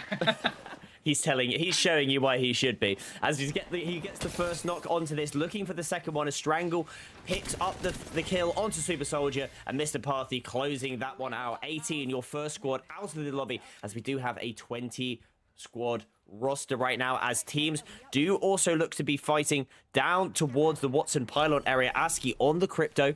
Not a legend that you see too often in the solo queue league, but one that certain legends, well, certain players are able to play to an extremely high level, and ASCII is one of them. Yeah, you can tell that it's just the scrim effect coming out, the competitive Apex. Crypto is just too valuable a legend not to use when you've got the confidence to use them. Like you said though, Ben, high skill ceiling, but if you can master him, he's arguably one of the best legends in the roster. You can go invis, you can do insane amounts of damage with the EMP. You can not only charge your EMP when you get a scan, he is just so good right now. But other teams potentially looking to rotate into each other right now as this breaks off. Team 10 is in a fight against Team 5 right now, Ben. They are indeed. It is actually going to be Rondon who's taken down Zillander. ASCII is just trying to get away. They are now being pushed up upon by Team 20. The res is happening to the left, and now Invictus with some glorious Hemlock shots up onto ASCII is now going to queue on forward to try and pick up the kill onto the player. R99 in hand takes down ASCII, and down go Team 14. We're down to 16 squads remaining. Nice cheeky headshot there in the end from Rondon with that charged Senti right now on the Vantage, living up to that sniper name. But that other fight, the Team 10 one, already finished. However, Team 13 was looking to get very close to contention for a third party, but it was so clinical, so quick that they didn't even get a chance to do it. So Yellow's going to duck out and just play the wise move. However, they forced most of the team into the tunnel right now. This is bad. Really bad for this team. That Wraith is going to have to queue out and get out right now. That is a Just great eating fuse that ult. knuckle cluster. Oh my gosh, that Wraith just managing to get away. It was a brilliant knuckle cluster and ultimate. Thankfully for Number Quee? Number. They were able to get on out. Team 10 inside of the building, R99 spraying out, only hitting for 23 damage. They do have the overflow though, which is going to be huge, and they're going to be able to queue on back to the teammates to get on healthy, and now already up to full health thanks to that overflow. Team 10 do not have any real defensive legends to be able to hold anything off here. With the Mirage pick, it does mean that the Fuse is going to be able to push on through alongside the Bangalore and the Seer. But I think for now, Team 10 are going to be able to get on away. Meanwhile, what are you looking at there, Scott? I'm just scrolling through some of the teams to see what they're kind of pot-shotting at, but we've got 4 teams currently at Mill, which is on the edge of zone. So a little unexpected to see so many. Team 11 going down. Kyner's team being eliminated right now in that kill feed. 15 squads remain. 4 of them over here at Mill. It's just unexpected at this point. It is indeed. Team 2 currently residing inside of one of the mills. They are now getting pushed up upon, and they do have a Watson, which is going to be super important in terms of stopping any pushes. And they've also got the Gibraltar as well, which means that when a team does break through those Watson fences, they've got a bit of defensive utility. They're going to have to do something about this, though, because this team are getting aggressive, and they get the knock. Chips gets taken on down, as does Merc as well. Team 7 out of this lobby, and Team 2 have got to try and reset as quickly as they possibly can, because Team 1 are just up above them, looking over Mr. Parthy and co. Yeah, they're going to get that, because you're not really going to push onto some Watson fences. But Team 1 right now dealing some major damage right now. Mr. Pathy goes down. It was a really, really wide rotate. They had every opportunity to cut out and get out of this area about 30 seconds ago when that fight broke out. They should have taken the opportunity. Mr. Pathy being eliminated there by Pere Terenes right now. And yeah, we've got other teams still fighting to just make some space and come into the zone right now. Team 1 just being eaten up by shots from afar. Good bubble forward, but I mean, still outside of the zone as Rion goes down to fade away. They've got the revive, but Strangle doesn't realize where they are because of a very well-placed Bangalore smoke. Down goes Strangle, and now Team 1 are going to go up onto the height. They're going to be watching where that team is coming from the mill. The Vantage swaps to that 6 times. And a 75 damage pop on to the Bangalore. And we've got another fight that was breaking out there between Team 17 and Team 4. Team 17 got out of dodge. The Mirage did go down, so Team 4 are just going to get that kill right now. I'm really surprised that Team 4 are still in this area, however. They landed here, they landed at the cliffside, but they've only just made it through Stormcatcher area. They've got every opportunity to rotate, get some evo, and make a big play for the win at the end there. So use cash, we and Hydro right now looking good for a setup. But Team 15 all the way at the south of that choke. But what have you got eyes on just now, Ben? Team 2, they've used a evac tower, tried to land on a team. Fadeaway gets hyper aggressive on their own. The teammates back on away, and Fadeaway is basically left to just absolutely eat bullets on the height. A Gibraltar ultimate coming on out from Griffo does mean that they are going to be able to pop that bubble res and get Fadeaway back onto their feet. Yeah, I'm really just confused by some of the decision making right now to continue to fight in these areas, because you knew that there was a lot of teams rotating. Terretarenes and co are still south after being at Mill as well. We can see the Vantage lasers right there coming in, very, very dangerous. Another bubble having to go down there just to protect and allow that revive, but should have let the revive come in there from the Gibby, because it doesn't look as though the Watsons even picked the health perk by the look of it.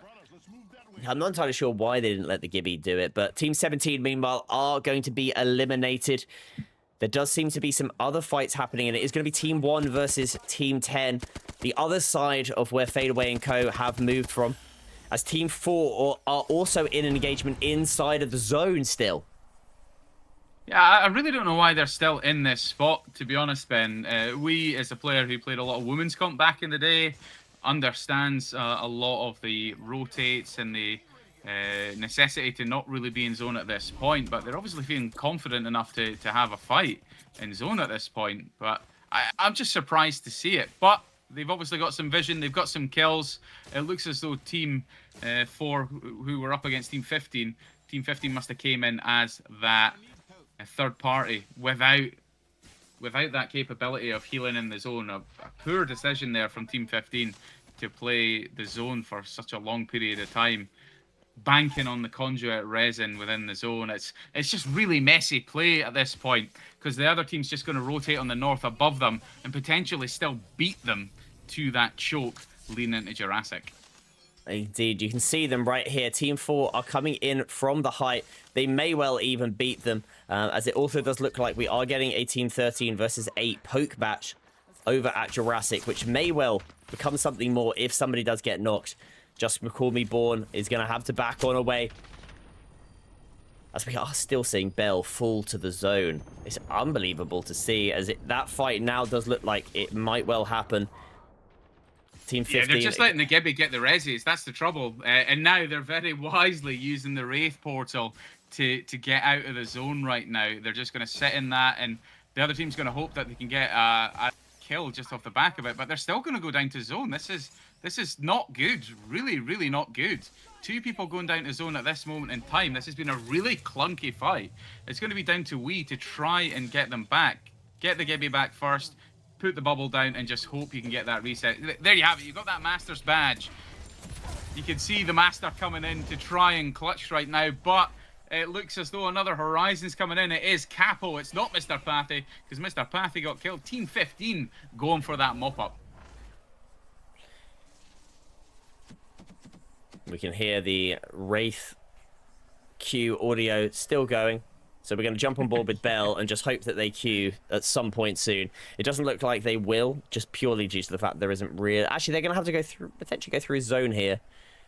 Hopefully that will happen. But we're going to go over to team number 10, who are in an engagement. There is a player just up above them of team number 1. It is going to be Kuro, who's now going to be looking on down with the advantage.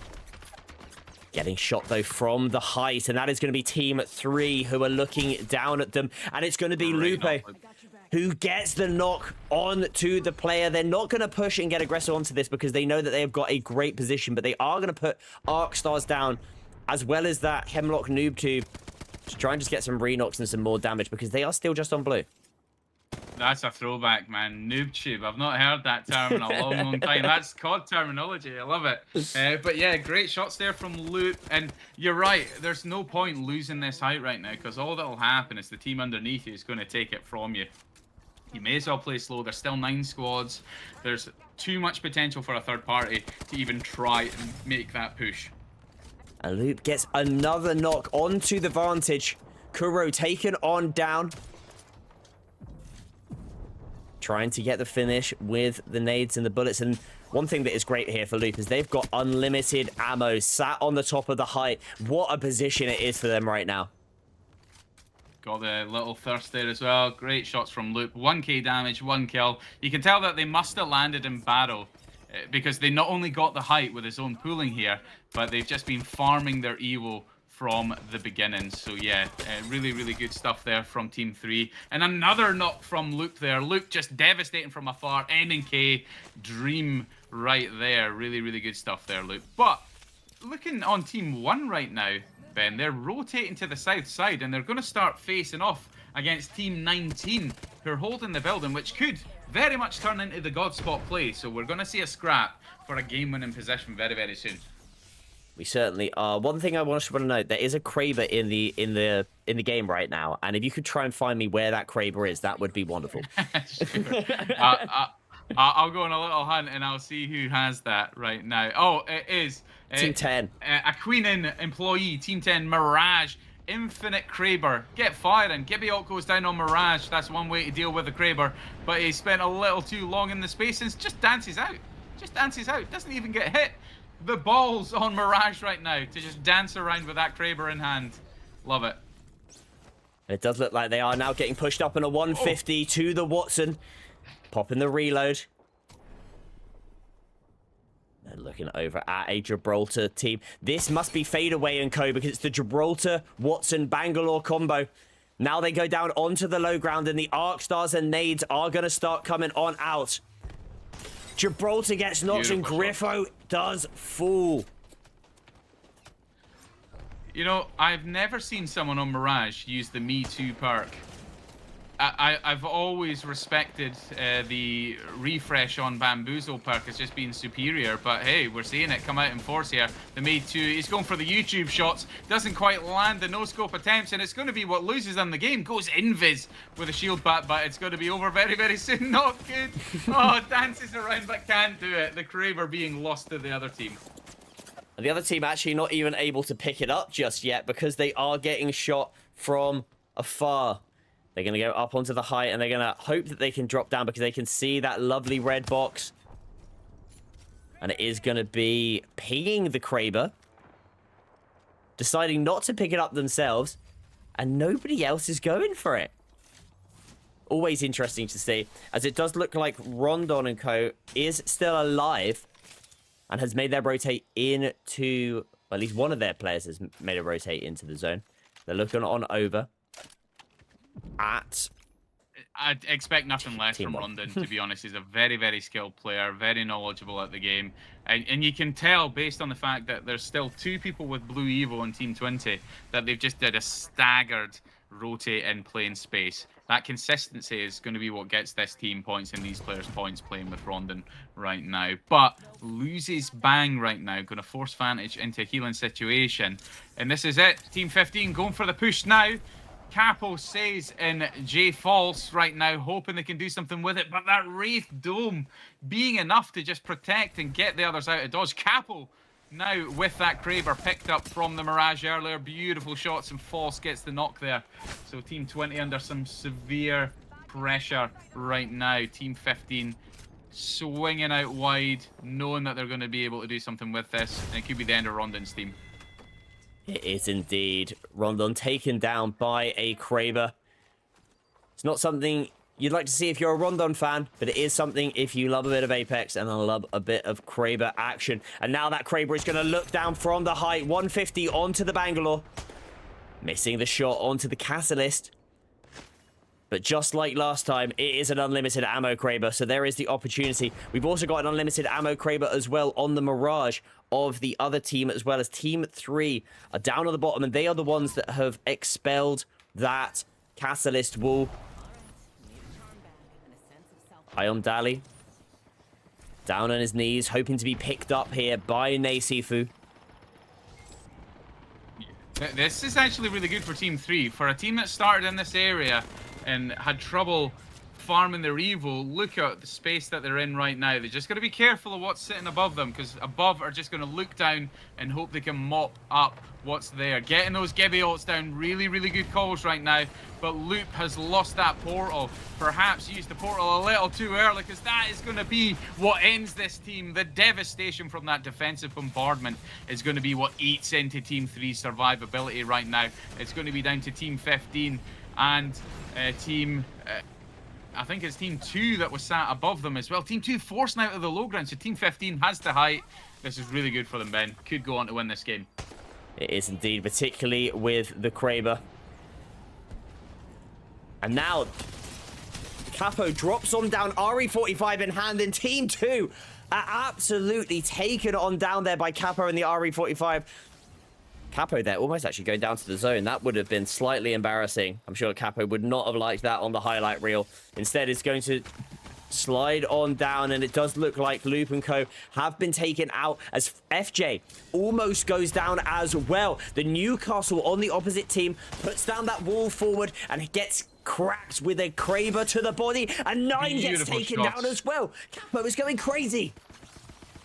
And that's what we expected to see. The Horizon lift going in for a very, very clean finish. Capo playing Horizon to perfection there.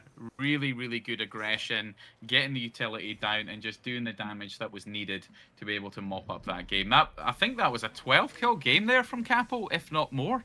Yeah, 12 kills. What a statement game there from a Horizon. Not even in the meta right now. Fantastic. It certainly was an unbelievable showing there from Capo and Co. A fully deserved. We're going to go straight to the latest match screen just so I can show you. 22 kill game. Almost 3k damage there for Capo. Literally, what, like less than 10 HP away from getting that 3k, but 12 kills. 6.7k damage as a roster. These guys came to fight. And that's exactly what they did, going away with a deserved victory in that one. That's what happens when you get a Kraber in your hands and you can land your shots, right? That was just pure confidence right there. Really, really impressed with what those guys were able to do with the Kraber. Not only went up against the Mirage that was on the Kraber, I believe it was an Anarchy employee who was on Mirage. If they didn't go for the YouTube no-scope shots, they might have been able to deal with Capo up close with that RE, but failed to do so. But a very well-deserved victory there from that team. But any other standouts from you in that game there, Ben? I mean, looking through, I mean, there was some good showings, and I think one thing I do want to give a big shout out to is the likes. We mentioned them already of Lupe, Nyes, and Ayomdali. They came third position. Yes, they've only got 4 kills, but they played for zone. They played for that end game, and that is going to take them away with a lot of points. There's been a change from last week's proceedings where kills do not matter quite as much. It is all about your placement, and well, not all about your placements. Obviously, there are still kills are very important, but your placements are even more important right now. And I love to see a team playing for that zone. They're playing with that Wraith Catalyst Gibraltar combination, and it's certainly something which we don't always get to see so much in the solo queue league. So big fan of that for sure. I mean, it's wonderful to have solo queue league back, and it's also wonderful to welcome in all of our NA players. It does look like it is that time where we're going to be swapping servers over to the NA servers. So if you're based over stateside, Canada and co, make sure that you jump in. Speaking of Canada, they ended up coming out with a 1-1 draw, so I'll take that. My fiance is Canadian. I don't know if you can tell that, but got to rep them. Hey, absolutely, man. And I'm not even a football guy, but I can't deny the fact that Scotland are going crazy for the fact that we're finally on the map for something as well. So even as a non-football guy, I can just totally respect it as well. So good luck to everyone who's out there playing, competing, and everyone competing here tonight as well in Apex. We've got our own little league going on right now, and look at that scoreboard right now. Hyper 07, the one at the top of the board right now, 445 points and knocking on the door just behind the Flame of Ambition, an ambitious name. I wonder if it can be lived up to. And Use Cash, again, also in that 400 point region right now.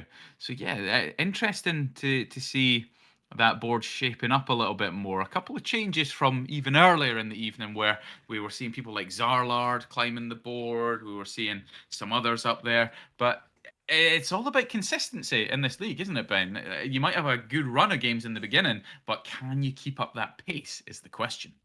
Absolutely. I think one thing that's also massive as well, I mentioned it already, you can get so many kills, and it doesn't mean that you're going to be top spot. Right now, we've got 28 kills for 4. We've seen them go absolutely crazy. However, just 2 places behind them with 4 kills, it's going to be Super Kubi, who's having a wonderful night when it comes to placement. They're literally 5 points, which I think is 1 kill behind 4. And yet they've done nothing in the way of KP. It is all about that placement. And it shows that if you can just get consistent with your picks, with your placement, you can very quickly rocket yourself up that leaderboard. Big shout out as well to the most played legends as they currently stand, Wraith, Mad Maggie, and Alter, who are going to be the ones that we are seeing most picked this evening. As we jump back here. It does look like we're waiting on about 10 more players or so to join up the queue. So CCE.gg, go sign yourself up. All you have to do is connect your Steam account or your PlayStation or your Xbox. We are cross-platform here at CCE, as well as obviously your Discord as well, and you'll get yourself in to this game. Scott, I'm going to hit you with a sponsor from one of our a video from one of our sponsors. It is going to be the incredible folks over at Mojang, so that you can see what that controller's all about. It's yeah, all about. Intrigued.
you have it. Mojang controllers. If you're interested, check out the sponsor. Go pick yourself up one of those controllers. But lovely showcase there from you there, Ben. Give us a little twirl with the controller, perhaps. It's beautiful. It's got some extra buttons on. So at the top, we've got extra buttons on the top alongside those. And then on the back, you've got a nice little button. So rather than having your sort of traditional, maybe like 2 buttons on the back, you just got an extra one on the top, which I'm absolutely loving. I can't lie.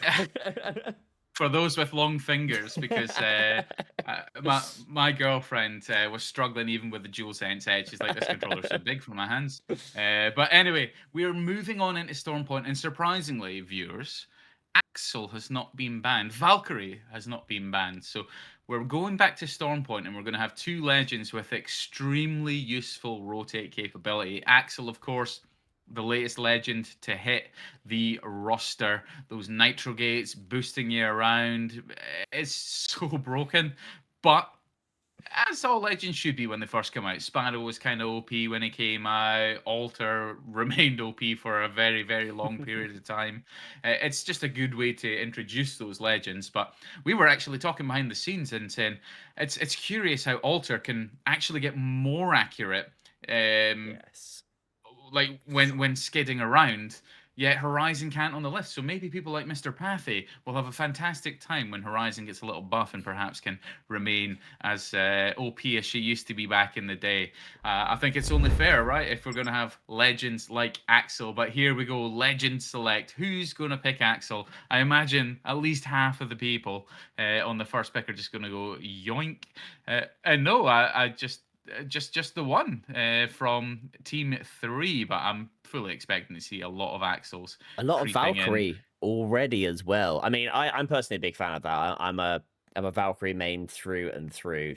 No matter what, I'll be on Valkyrie. But a lot of Valkyrie in here, and you've obviously been watching the Pro League yourself. You've been watching a lot of Apex as always. And what is your current standing on Valkyrie as a pick?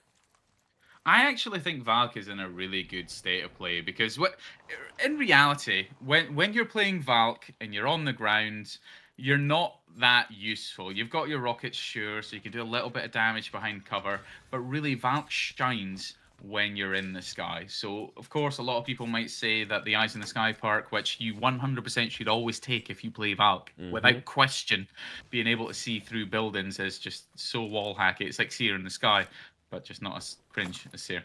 But I think Valk is in a good state because with evac towers, that really opened up rotating for every team. You'll remember way back in the day, before evac towers were even a thing, Valkyrie was used very, very heavily and dropped out of the pick rate with evac towers because of that ill use on the ground. But yeah, I think she's in a great spot. It really should be a case where you're better than an evac, so getting that scan is just so good. I do think that if she's going to see any kind of nerf, it might be with respects to the time for the skyward dive, but you should always just supplement that with ultimate accelerants and stuff. The reason you're seeing Valk picked so much in ranked is, of course, because that ability to just drop on solos. We're seeing Conduit, Axel, Valk as the traditional meta in ranked right now. Certainly not in comp because of legend choices and crypto being just far more valuable in the first round.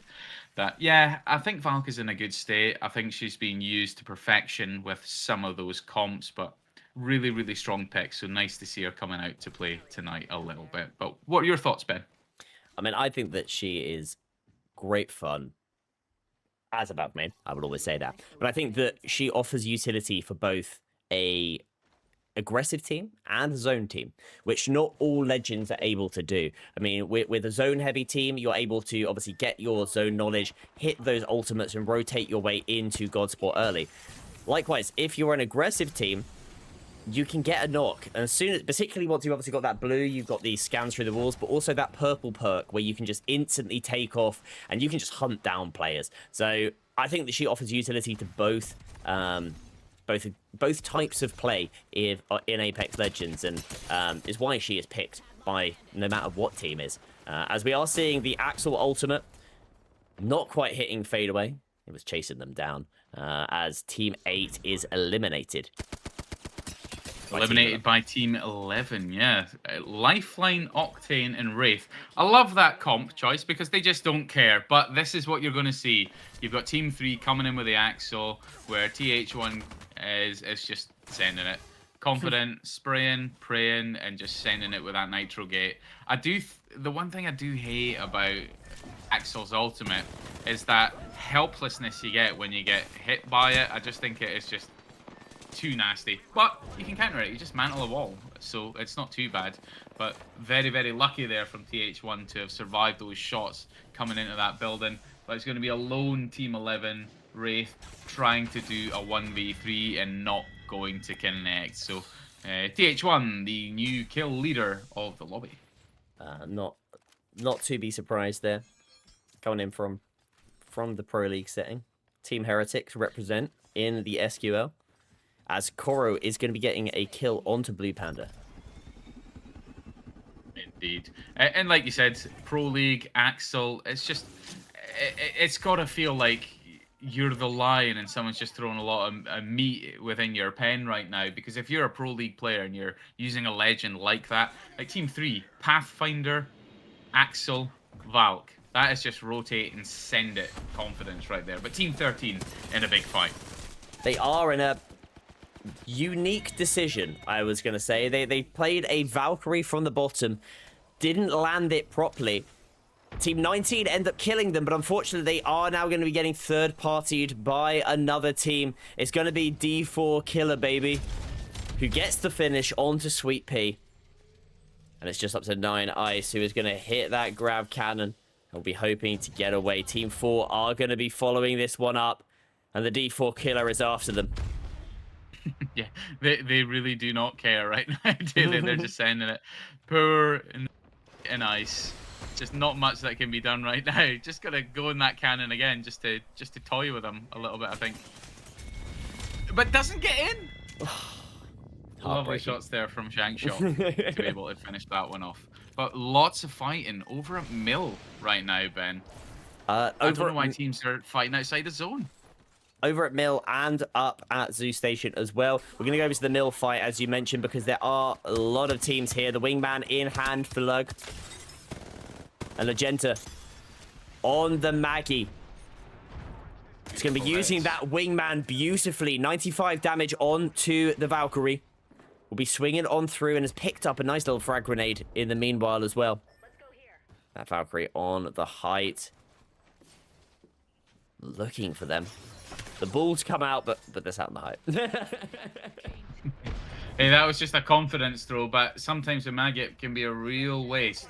It's always best to know who you're throwing to, because even if you can get stun on someone, you can just follow up with a swing, and it's practically a guaranteed kill. It's one of those like utilities that is just so powerful. And to be honest, that's one thing I'm even seeing with Axel. As much as Maggie is an aggressive legend, an assault legend, I actually think Axel should be an assault legend. I really do not think they should get their health back for getting knocks. Should be an assault legend. Okay, they'll get to carry some nades and stuff like that, but slowing down some of the capability, I think, just would be healthy for the game right now. But Team 16 in a bad spot. We're third-partied by Team 4, who are rocking Loba. Loba, I don't really see a lot of Loba coming out in these lobbies, but another big fight. Team 3 in another fight right now against Team 5, Ben. And it's going to be 1K. Who is now going to have to try and clutch up for the team. Already up to 7 KP. Doing an incredible job. And they're going to get the res onto the teammate. The question is, are Team 5 going to be able to follow one up? They've got the knock onto Slays, and now the Axel swings around that corner with the Wingman. Just end it. Good shots. Good shots. And you know, I think that's something that is going to be very, very obvious on the nerf. I mean, if Alter got nerfed to the point where people who were down couldn't use the Nexus, I do think that another healthy option would be that people who are knocked can't just zoom as far as they can on those nitro gates. I think it'll really start to bring the balance back to some of these lobbies. Because look at it, as soon as Axel's in the lobby, we're zone 2 with 9 squads left. People are just being eaten up. No one, look at that map, no one is in zone. Not a single person is in the zone right now. Wild, Ben. That is actually crazy right now. The closest team to it is going to be Team 4. They are currently looking over at team number 12 coming from the down beast area. Nemesis shots from afar here from Daj are looking very good. They're going to put the Q out. Hope to at least get a little bit of a tickle onto that player. And I just saw that was a... They got a crack onto a Bloodhound. We've got a Bloodhound in the lobby here. You know, I love it. That is honestly what I love about these lobbies, is with legend bans and people just playing what they want to play and having fun with it. That's what Apex is about and what community games are about. Please, please, please do not be put off by the fact that there's pro league level players in here, predators. Come along and play. Play what you want. Just have fun with it. You might win yourself some money at the same time, courtesy of all our sponsors, and of course CCE for bringing it all together. But nice shots there from the Bloodhound. And Bloodhound is actually in a really good state as well, but the viability, when you've got other legends like Crypto, just not really seeing them come into play right now. I'm hoping, really hoping that Bloodhound gets some additional buffs to bring them back into contention somewhat, because I do miss those old Bloodhound bang metas, where it was just really rough fighting, it was punch in the face Apex. It wasn't about speed, it was about tactics, because you had to fight through smoke, and I miss that time, Ben. I do as well. And it looks like Stay has decided to take to the skies. They are going to be able to get some scans onto the team over there, and now going to be rotating their way into the zone. It looks like Fest is going to try and go grab the banner recovery. And they are indeed going to be able to do it because Team 4 are backing on away. Meanwhile, in the kill feed, looks like Team 5 are currently trying to hold a team out. Which team are they looking at is the question. It's going to be Team 3. We've got K1. Hey, Titan Fodder, you just took down a Pro League level player, so you should feel good about that one. So, yeah. There you have it. Back to what we were saying, Ben. Let anyone have fun. But 8 squads left, mate. Break it down for me. Well, 8 squads are left. Team 3 rotating their way out of zone. K1 has obviously managed to get their teammates back up on into this. We now do have teams inside of the zone. It looks like Team 7 are going down deep, hoping that they're going to be able to get themselves a good spot in the next zone. Meanwhile, Team 5, I think, are going to look to try and hold out Team 3, as they have now got eyes onto them. Fadeaway getting some tags onto the axle of K1. But this fight does look to be subsiding for now, as they're going to rotate their way into Cascade Falls. So, right now, where is your prediction? As this zone closes, is it going to continue going down to where 7 is? I actually think it very well could. Have they got some intel on it? Maybe. Because it's very rare that it plays out to these rocks, and they're just sitting up there pretty confidently without a control legend as well. So good zone reading from Team 7 right now. Really, really good call to just say, hey, let's get an oversight of the entirety of Ferrari right now. See what we can see and play for that end game. The only danger, of course, is, and I'm not meaning to sound like a broken record, is those Axel teams can rotate so quickly, so you can't take a knock right now. You've got Vants that can fly into you, and you've got Axels that can nitro gate into you. But great read there from Team 7. They're playing for that placement. They've got some KP already. They're looking good right now. And you mentioned here that you don't have to be scared of Pro League players, because Team 5 certainly aren't there.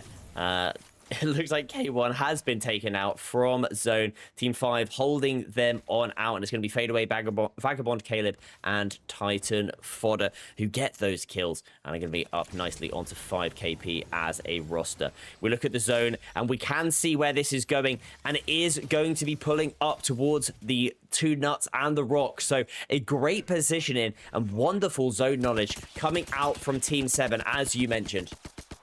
Kraber Cam. Team 2, Lupelia has an infinite Kraber right now, trying to shoot people out of the skies. Can she do it? That team looking to try and get that spot, flying back. Go on, Lupe. Oh, I just missed those shots. But nice shots. Nice shot before, because Team 7 were pressured by that Kraber, and now Newcastle setting up in the nut. There's going to be a lot of exchanging right now. Lupe's undoubtedly going to be able to pick away at the edges right now with that Kraber. Good shots from the support of Dirks McGurks and Riot. Being in the other nut allowing Loop to get those hits with the Kraber. Really, really nice coordination and teamwork, but she cannot afford to take too much damage, because otherwise you might get a very excited team with a Maggie able to finish up with that drill and pressure. Meanwhile, Vagabond, Caleb, Fade Away, and co have rotated into the zone, but they are getting pressured out, and a very defensive Caustic ult coming in there, not allowing the team to push up. Is that maybe using that too early, Scott? That is going to be the question. For now, they are going to be able to heal themselves up because of the ultimate, and I'm hoping for them they know what they're doing and that they can stabilize. But they're now going to look to get aggressive, and they don't have the ultimate in this instance. It's going to be the Loba team that we saw earlier on, looking to try and hold them out. The Maggie in tow, putting down the Qs through the wall, and this team inside are going to be burning away.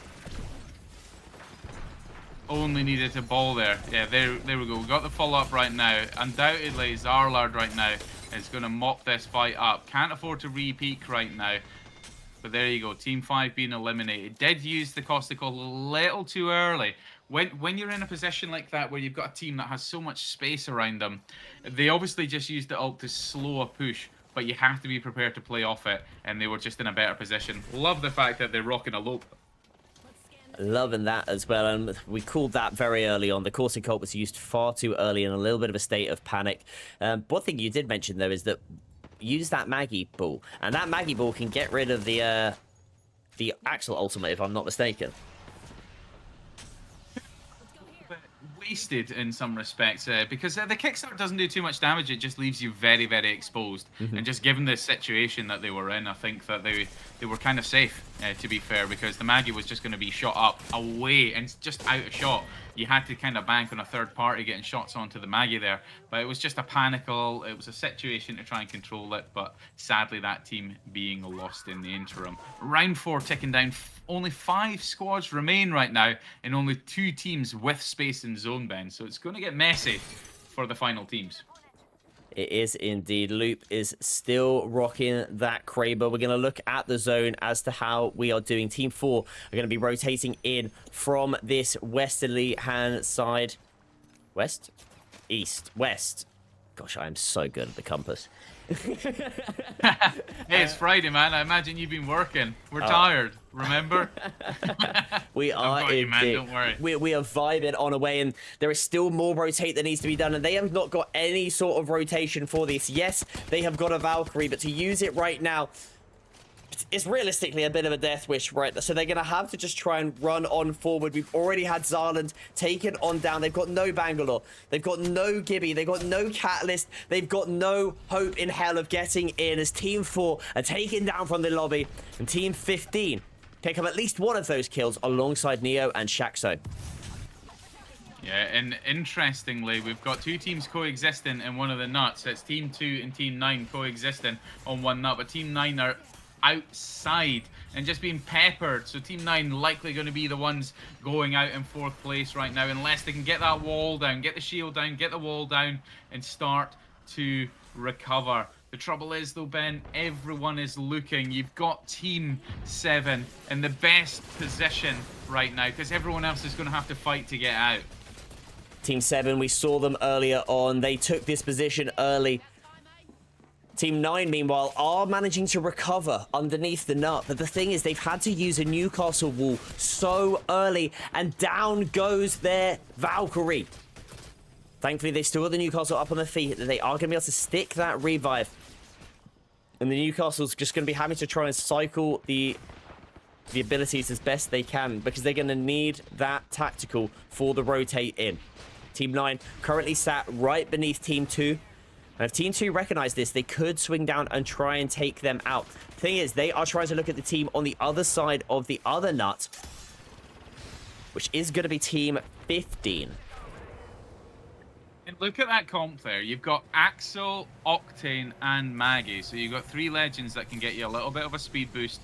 Maggie being able to get you fortified with that ball right now. If they do enough damage on Team 7, and they very nearly got the knock, they could actually try and make a play for those rocks as well. But Loop and Co, they're going to coexist on those rocks. We're going to see a fight between Team 2 and Team 7 right now. This is going to be very, very quickly third-partied with all the other Valk teams looking to try and get a space. You want to bunch up right now and play as slow as you possibly can. And Riot gets taken down super low. An Axel ultimate does come on out, taking down Dirtsberger. Riot is still alive for now in this moment. No fences getting placed. It is all about your shots. The RE45 is hitting as Loop takes down Pierre with the alternator. It is just down to Loop on the very height right now. They've got an unlimited ammo. Alternator and Kraber, they're now going to drop on down. The swing coming on through. There's an opportunity potentially for a reset if they wanted. At this point where you've got the Kraber and so much damage going out, you just want to try and do that damage. The knockdown just getting in the way of that shot. That could have been a really devastating shot there from Loop. Just looping back to try and prevent that rotate right now. Risky. Nading out. Quick decisions there from Loop. That nade could be a big one. It stops Doesn't the quite do res. some damage. So much pressure right now. Can she get back up onto that rock is the question. If she can get back onto that rock, she might be able to play for... No, goes down in third place. A valiant stand. 2 teams remain. Team 15 and Team 9. 2 teams who didn't even have this rock fighting for it right now, Ben. This is the team, reminder, they were the Newcastle team underneath Team 2 a moment ago. They were in a world of pain. They managed to get themselves up, but it's going to be Team 15 who had that hyper-aggressive composition, rocking the octane of all characters, looking to take away the double. The swing around the corner, taking out the Valkyrie with the RE45, and Team 15 go away as your champions with a very respectable 16 kills. I'm so impressed that Perry Turenes, Father Help, and Stabjackal managed to even survive as long as they did under that nut. They were being utterly peppered by Team 7. It was just constant fire. They had an infinite ammo, and it was just... You just heard the pea shooters going with those hemlocks, and somehow... That just shows the viability of Newcastle. Newcastle is just still so good, but you're just not seeing as much of them right now with the current meta of pure speed and hope you can punch people in the face quick enough to not even get a chance to reset. Really great game. Really solid play there. There is a new lobby already ready, which we hopefully will be able to go straight on into, which is wonderful to see. Meanwhile, I will take us through the standings as they currently stand. Do let me know if you can't get in and I will kick somebody out for you. We'll try and join her right now, my friends. Oh, cancel. I love it when the games are just so quick. Oh, join field lobby is full. Yeah, I know you should be able to join now. Yeah. There we go. There we go. I don't know who you're kicking to get me in, but this is incredible. I'm getting the for preferential treatment right there. So, yeah, I'm so sorry to whoever I kicked. But main thing is I've got to get my boy Scott in here. As I was just saying, though, the latest match as it currently stands, that is not the latest match. That is the previous one. That is the latest match. And what we're seeing is, we called it in the pre-show. Oh, well, not pre-show. The pre of this game. Get yourself to end zone and you're going to be able to rocket yourself up that leaderboard. And that's exactly what the second place and third place team did. Particularly looking there at Loop coming in third position. That's 2 back-to-back third places there for Loop. 4,000 damage with 1 kill. It's got to be a little bit of a sting when you see that, especially with all those knocks at the end as well. Luke was doing so much damage with that alternator, tried to get the finish, got that nade, tried to get the nade in to try and maybe get 100 banger and get the kills, but just couldn't connect. And that's the way the game goes sometimes. It can be so painful. However, you nailed it, Ben. That consistency of second and third place can be such a difference maker in this solo league format. So do not be put off by these pro players, these predators. Come on in, play away, and see how far you can go. Absolutely. Though, mentioning the pro players, our kill leader was 1K.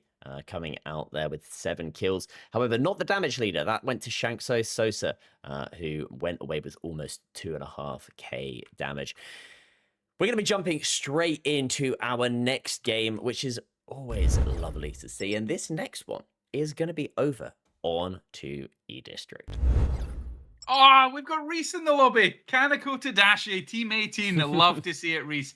Very, very good friend of mine.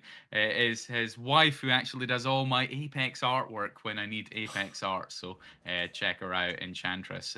Very, very good. And Reese has recently come back to Apex. He's been grinding a lot of R5 after a long extended break. So it's really nice to see some old names coming back. Apex is in such a good state right now as a game, albeit the meta can sometimes force people off.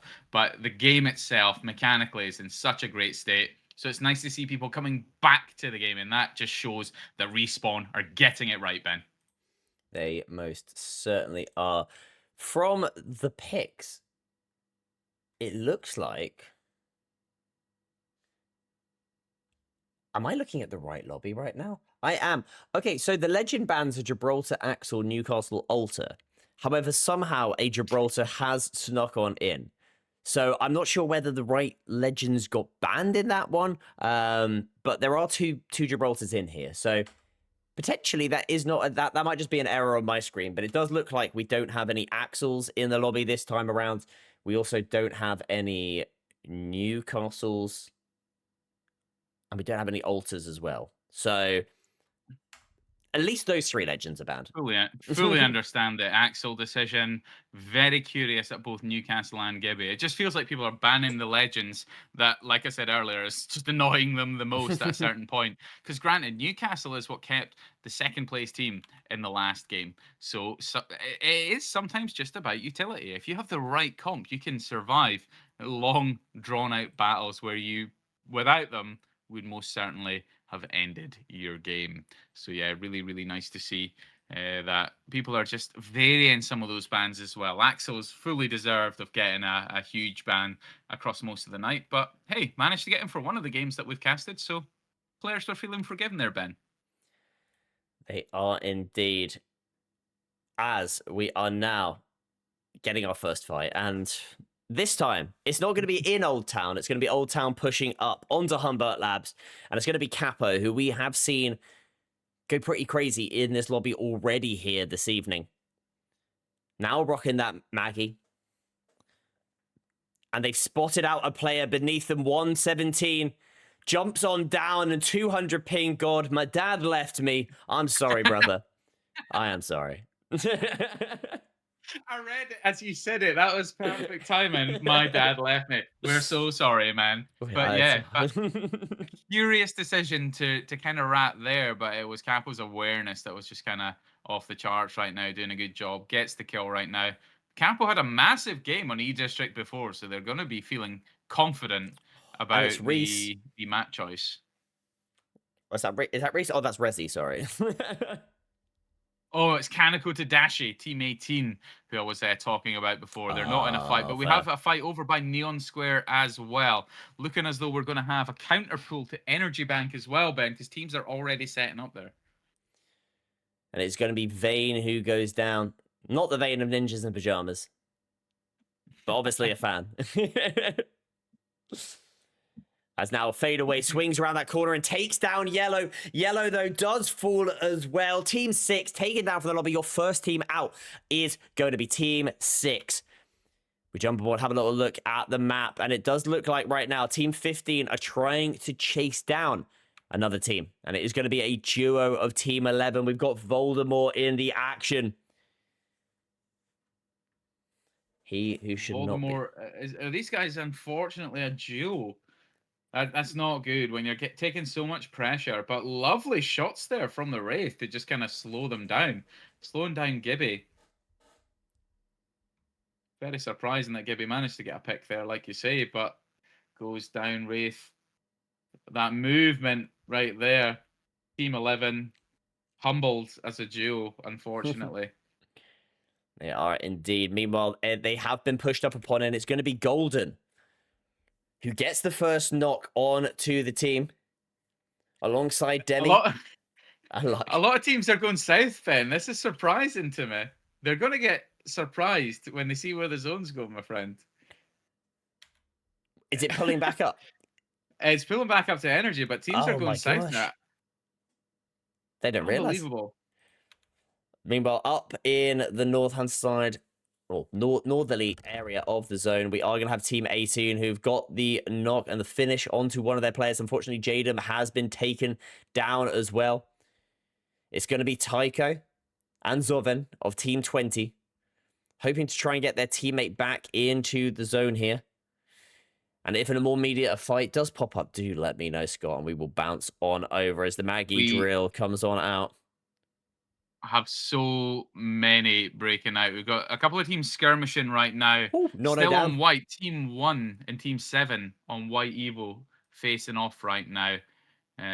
And Team 19 coming in for the third party all the way down at Shipyard Arcade. So it's good to get kills here because no other team should realistically be coming out this way. Capo just dealing some major damage already on 1k damage. As you can see, 5 kills, just racking up those kills.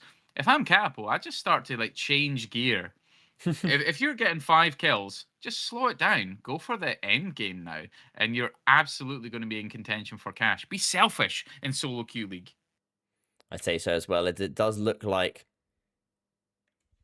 we still got multiple teams here. I think Team 19 are just trying to find the crypto, as they now have spotted out another player. Team 1 taken on down, as have Team 17. 13 squads left remaining. It's been an aggressive start, and we are now going to see this ring closing on in. Where are we going to be going is the question. You've already given a little bit of a hint as to where we might be going, over towards Energy Bank area. There we go. The Energy Bank pool coming on out as Team 2 are going to be making their way in. And this is going to be Vagabond, Caleb, K1K, and the Rat as well. Yeah, like some of these counter pools, I really enjoy them because when people play it really competitively, you start to get a real sense of people's ability to rotate and find space. And that can be the difference between being a good player and a great player. If you can make space out of nothing when you're the last one there, playing edge, you should be signing yourself up to CCs to see if you can do it within a competitive sort of cycle. But with 13 squads left, and we've got another big fight. Capo's in another fight, but it isn't the kill leader right now, Ben. Capo, Strangle, and B Scream. B Scream takes up onto the high, and with that car, almost gets the knock onto Snaggosaurus as the Bandana Kid goes down as well. Swings around the corner with the Wingman, a 75 headshot for Cock 6. And unfortunately, that is all she wrote for team number 7. Capo, B Scream, and Strangle doing a wonderful job as Kursk and co are getting kills in the kill feed. And they're already pushing another team right now. Team 16, unfortunately, as a duo right now, and Capo and co are just looking to third that right now. Team 5 on the height as well. Rondon getting some nice shots there, as you can see in that kill feed. The Wingman came down and it was Rondon firing. But S2HR right now, as a solo, as Team 19 and Team 5 are going to be the ones facing off. 16 out of the lobby. We're going to look here at this zone as Team 13 are in a fight for survival more than anything right now. 20 HP left remaining. Call that 0 HP onto the Sparrow. It's just down to the Conduit. And it's a 1 versus 1. It's Masu versus the Conduit. It's going to try and stick the revive, as is the Conduit, and it's going to be in the Conduit's favor because they are the health legend, but they get the instant knock. A good drop down from the player. And actually, I think this might be a third party. Had me. It's a third party coming out from Calypso and co. Unbelievable. Well, Eddie VL, let's hope that those e-girls add you. If you can showcase how smart and intelligent you are by getting out of dodge as a solo and get your teammates back, maybe those e-girls will start following. But it's just been absolute chaos. I can't believe there's still 10 teams in the lobby, Ben, because it feels like we've just had constant fighting and scrapping right now. But 10 teams have managed to somehow survive to start scrapping for a victory. Team 2 in a fight now as well, up against Team 10. They are indeed, but this fight for this building is utterly crazy. Team 13 managed to take down Team 8, but they've got to try and quickly reset because looking right on over them is going to be Team 3. Team 10 also very close to this as well, and actually we've bounced all the way on over to a different fight, and it's going to be Team 10. It's the same Team building. It's Team 2 were coexisting with them in that same building. Where we were expecting that big fight before. Obviously, the reset came in at the right time, but when you're up against a Maggie, you just can't play that lower area. You've got the Watson pylon, however, and the good thing about Watson is that psychological push of those fences makes it so difficult. Do not give them an opening, but there you have it. Team 2 going for the push right now, Ben. They are indeed, and now swings around this corner. K1 did not recognize that they are there. It is just up to Rat right now. This might well be a 1 versus 1. It's the Rat versus False, but False just obliterates with the R90 now, and they are being third party though, to nobody's surprise, but False is going crazy with this R99. Already 5 kills. Can they get another? It's just one too many as Golden comes on through. And is that a nade? Is this a third party again? It's another one, yeah. We're going to call this solo queue building soon because it just feels like everyone wants that house. It was Team 13 coming for it. But there's now another team on Team 13. It is Team 15 dancing around with those tap strafes right now. Gibby bubble going down. The extra damage from the bubble really helping that fight there as well. But Yellow is hot on the tail of Gibby as well. It's just absolute chaos in this part of the map. I never even got a chance to say that it'll be pulling over to the western side because everyone was just fighting, Ben. It is crazy to look at. We're going to look at this ring, and as you mentioned, it is going to be pulling on west, but for Team 15, there's a team right in front of you, and you don't quite realize they do now. Team 12. Hoping that that player just comes on out. They've got that spot now. And back through the portal, find out goes. Will they find out if a player's here? We'll have to wait and see. As Team 19 are in a fight. Yeah, Capo, 8 kills, kill leader. Getting some knocks, has a Kraber, but goes down and Strangle is 1 HP. Team 9 are going to get that reset right now. Eddie got out of dodge, got his teammates back. E-girls, start queuing. That man is waiting for you. The man is indeed. Discord Eddie VL. E-girls, you know where to go. Because Eddie's putting on a show right now for you. Already 2 kills. There is an opportunity for more. And not only is Eddie getting some kills and stuff, but he's also going to have your back. Playing on that conduit, playing on that support legend. This is a player that's going to have you back. Supportive in a relationship as he is in Apex, man. I feel like we are just his hitch right now. We are undoubtedly his best wingmen. So Eddie, you show those ladies how it's done. Oh, well, look at that swing, Eddie. Oh man, I mean, I'm getting excited myself. But sadly, I think my girlfriend might have a little bit of a problem if I slide in your DMs. But don't worry, you may be down, Eddie, but you're not out. You've still got this, buddy. The teammates here swinging it on through. The Vantage doing what they can. R99 goes around this corner, and it is just up to the Sparrow. But actually, maybe he's found an E-girl in the Sparrow of Omi. Picking on back up. And it's not a bad shout, if I'm being completely honest, because it means that that conduit can get straight back on in. And now a Sparrow ult comes out to stop any type of revive. The Maggie gets cracked. It's just up to Eddie to clean this one up. 4 kills, 1,500 damage, and back up onto your feet. Do you come? Pot X flying. Eddie, I don't know if it's just cold in here or it's just the way you're playing. Those e-girls are queuing because my nipples are rock solid right now with the way you're playing, my friend. So I think that's enough wingmanning for that gentleman for this evening. 4 squads remain, Ben. 10 players left. We have 1 solo in Demi Cameron Ints right now. Obviously didn't int well enough, but could maybe get themselves a top 3 contention if they can rat well enough. Can Demi rat is the question. That is going to be the question right now. Team 13 are trying to chase down a Wraith. The Wraith on the inside managed to actually get quite a good amount of distance away from this. As yes, we are going to see here Team 9, Team 13, Team 12, and obviously that solo of Team 3. Team 12 having to back on away, a slight overextend there from Invictus. They don't want to get too split up from the teammates at the risk of potentially being pushed. And that sounds like what is happening as we're getting an Octane jump pad landing straight onto them of Team 13. Don't worry.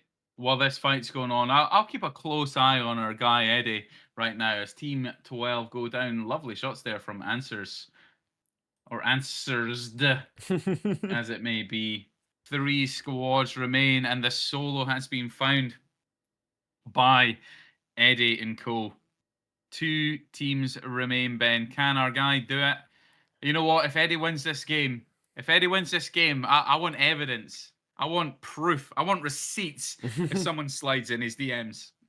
We will have to wait and see, because we are going to stick on board with Eddie himself. Actually, I'm going to say that. We're going to go quickly over to Potts and just see what the Vantage can do with that 3x Havoc. Pretty much exactly what I would do with the 3x Havoc, which is get put on down after missing a few shots. Can't lie, this is just like watching my own gameplay. As Eddie just goes crazy with the RE45, and maybe that's the gun that Potts should have been using, because it absolutely obliterated the player, and it's doing more damage to the Mad Maggie as well.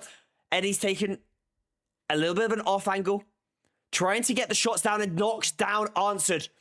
It's popping the shields, but it is not quite enough. Team 13 is unlucky for some, but it is certainly not for Answered, Yellow, and Matteau, who get an unbelievable 20 kills.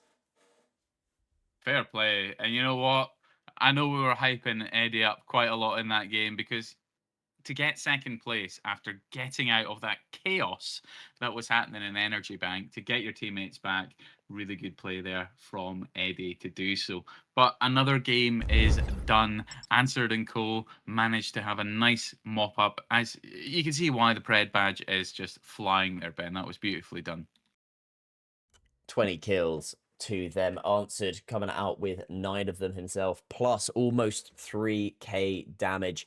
Fully deserved on that win, as it does look like we're also getting straight away into another game. This is flying here tonight, and that is down to the fact that we've got lots of players. I'm going to very quickly just bounce on over to the other lobby. If you join very, very quickly, because the countdown was happening there. Yeah, there you go. Sorry, Ivan.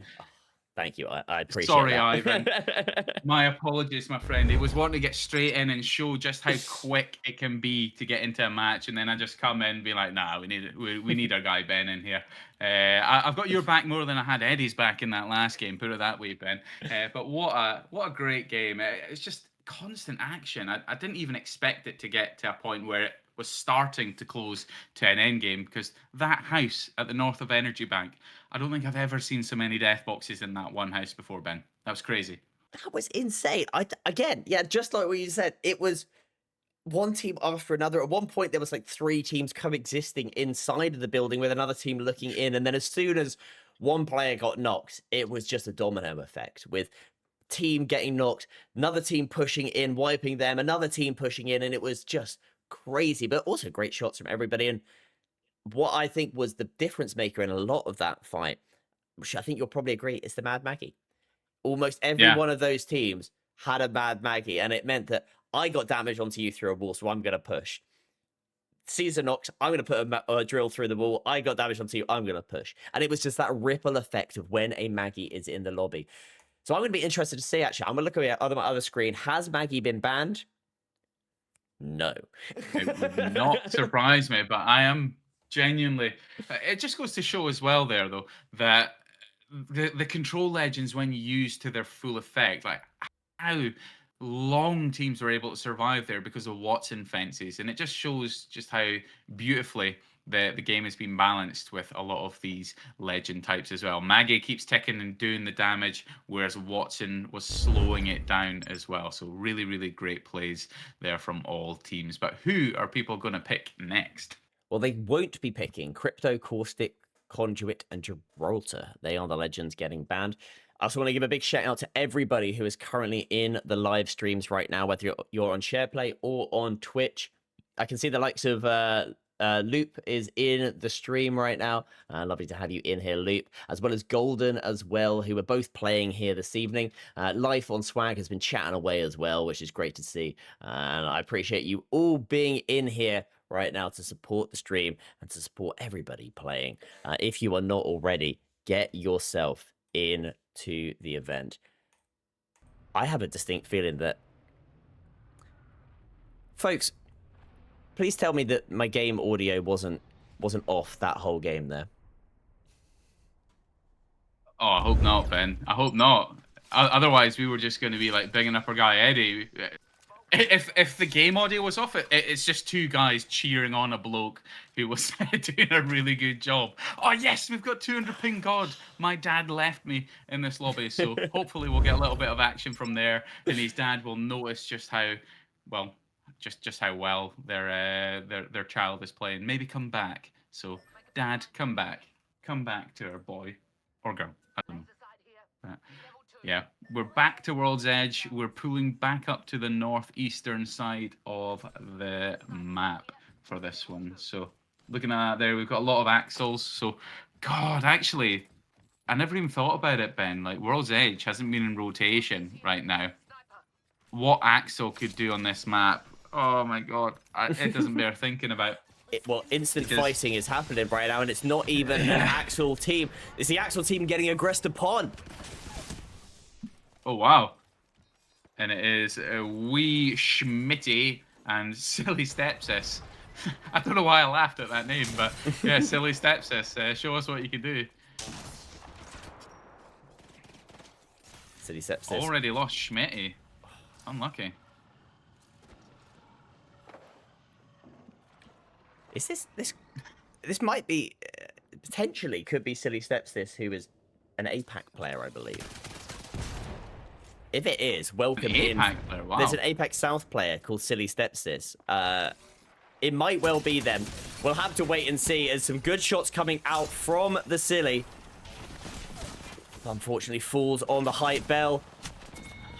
Taken on down, having to reload and recock that Sentinel was the undoing of the team. And also, folks, for everybody in the stream, I apologize. Yes, that last game was muted by accident. I don't know how I hit that button.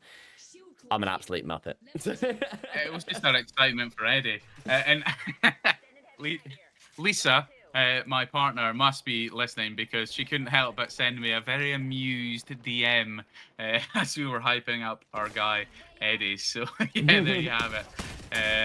And sorry as well. But hey, lots of fights breaking out. We've got another on Team 5, just eliminated Team 10 in the kill feed as well. 18 scores remain. We've got Axel zooming around, more fights breaking out. Team 17 taking a lot of damage as well, Ben. They are, and it's a Newcastle versus a Newcastle Vassal. Coccyx put that one out into the open as K1 is going to take an off angle with the Axel, gets the knock onto the Newcastle, and that tactical instantly coming on out to push it up and get aggressive. The breach charge is almost ready. Breach charge blows down that door, and they get the knock, and that is just a absolute heads-up play to push on in. Doesn't need to pop any types of shields, because they know that they're going to have to swing around and get the kill onto the player. Yeah, BX Scream getting out of dodge there. But that, I mean, that's a pro player right there. You could see the patience, the ping, and it just came out, hey, I can hear the comms. I'm going to get rid of this door. Everyone fire. But I could hear it. And no way. Is that? Nah, there's no way. I got excited because I just seen Snipe Down at a glance, and then I seen TSM, and I was like, nah, it's obviously not the Snipe Down. But yeah, we've got lots of new players that I'm seeing come in. So more people are obviously queuing up for tonight's game, Ben. Exciting to see. I mean, you can tell that alone by just how quickly we are getting in these games. The lobbies are filling up so quickly, and it's wonderful to have them all in. If you are watching along, you're enjoying what you're seeing, head over to cce.gg, sign yourself up, and get yourself into the games. Meanwhile, Vagabond Caleb is knocking down No in the feed. I've gone over to the wrong team there. So instead, we're going to go look at we're going to stay on board with Team 8 over at this fight in stacks. Team 19, though, have pushed on up, and it's a trade for trade coming on out. It's not every day you see a Watson fighting outside of zone. But yeah, they managed to get that fight, Team 19. But the bank's going to go down. They're going to get a full reset. Curious choice of Legend to be fighting outside of zone. But they come out on top. 13 squads remain. Nice teamwork right there. Dropping the shields. Really, really well coordinated. So Team 19 undoubtedly going to make their way in for another push. But another fight coming out there. Team 12 being eliminated over at Siphon. And we've got another team looking over it. Team 13 are coming out of the zone. They've got to be careful as they are watching this. Bangalore smokes from Yoshi. I mean, if you're wanting somebody to try and help you jump over the lava, Yoshi is a good call for that. Oh man, that's a gaming throwback. I wonder how many of our players will actually like get that one. I mean, of course, Yoshi being iconic. Team 6 right now, just backing up very, very cleverly, keeping some space, but backing up and not wanting to stay too far outside of the zone because you've got to be so careful at the risk of other third parties. But interestingly, this is fully isolated, this 3v3. It is indeed, and the teammates have decided to leave this one. So it does look like for now, the fight is over. Meanwhile, a fight that is not over is going to be Team 9 inside of the tunnel, up by landslide. The Axel is zipping and zooming away. Tycho trying to do what they can, but the tap strafe was just revolting. 1K, you are a demon. What are you expected to do against that, though? That is the problem I have. Like, okay, I'm a controller player and I play inverted. I'm weird like that. But what can you realistically do against that? You can't track it. Disgusting movement. Finessed to no end. Taiko, I was about to say, is a name I've not seen in a while. I believe an EMEA player. So nice to see some of the old names from back when I was casting almost every other day coming out. But Team 9 just with that movement, man. But 10 squads remain. We've got another fight breaking out over at Survey Camp. Team 15 Capo as a duo. So it's a 2v3 situation. They're rocking Blue Evo up against Perps. Not a good situation to be in. Capo going down. Not something we've seen an awful lot of over the course of this evening as Team 15 get eliminated there, Ben. Team 15 out of this lobby. Rat, Shadow, and Pere taking on down. And Rat is a player that we have been seeing pop up quite a bit. I think I remember seeing them in a little bit in the late games. And we're going to look here and see where this ring is going to pull. And it's going to keep on going down towards Climatizer, towards the Bandana Kid, the Flame, Ambition, and Riots, who have got a nice spot in the zone. But this is the thing. When you've got Axel in the lobby and Maggie's, it clears out fast. Yeah, I love a climate end zone. I really, really enjoy it. Maybe it's because creature habit. It used to be before the drop zones, convergent used to always land here. So we contested for it quite a lot. We landed here all the time. But the end games that you get from this POI are sensational. It's a shame that we're not really going to get a huge one because only 8 squads remain. We've got a couple of solos, I believe, as well. Or maybe one solo. Or 2 duos, maybe. Either way, we've got some people who aren't full teams right now. So it's not really going to shape up to be a huge end game. But I think a lot of these teams right now, Ben, are going to start to focus on wiser spots, which might slow down proceedings just a little.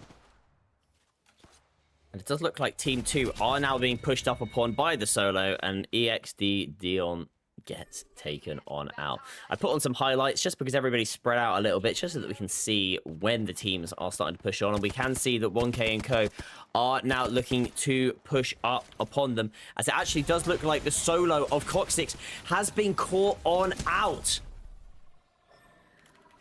You can't afford to have your support legend so split in that sense. That was risky from the Newcastle, so probably unexpected. But it's going to be down to 1K and Nero Shida to hopefully get them back. Managed to get the beacon back because they're altar, which is good.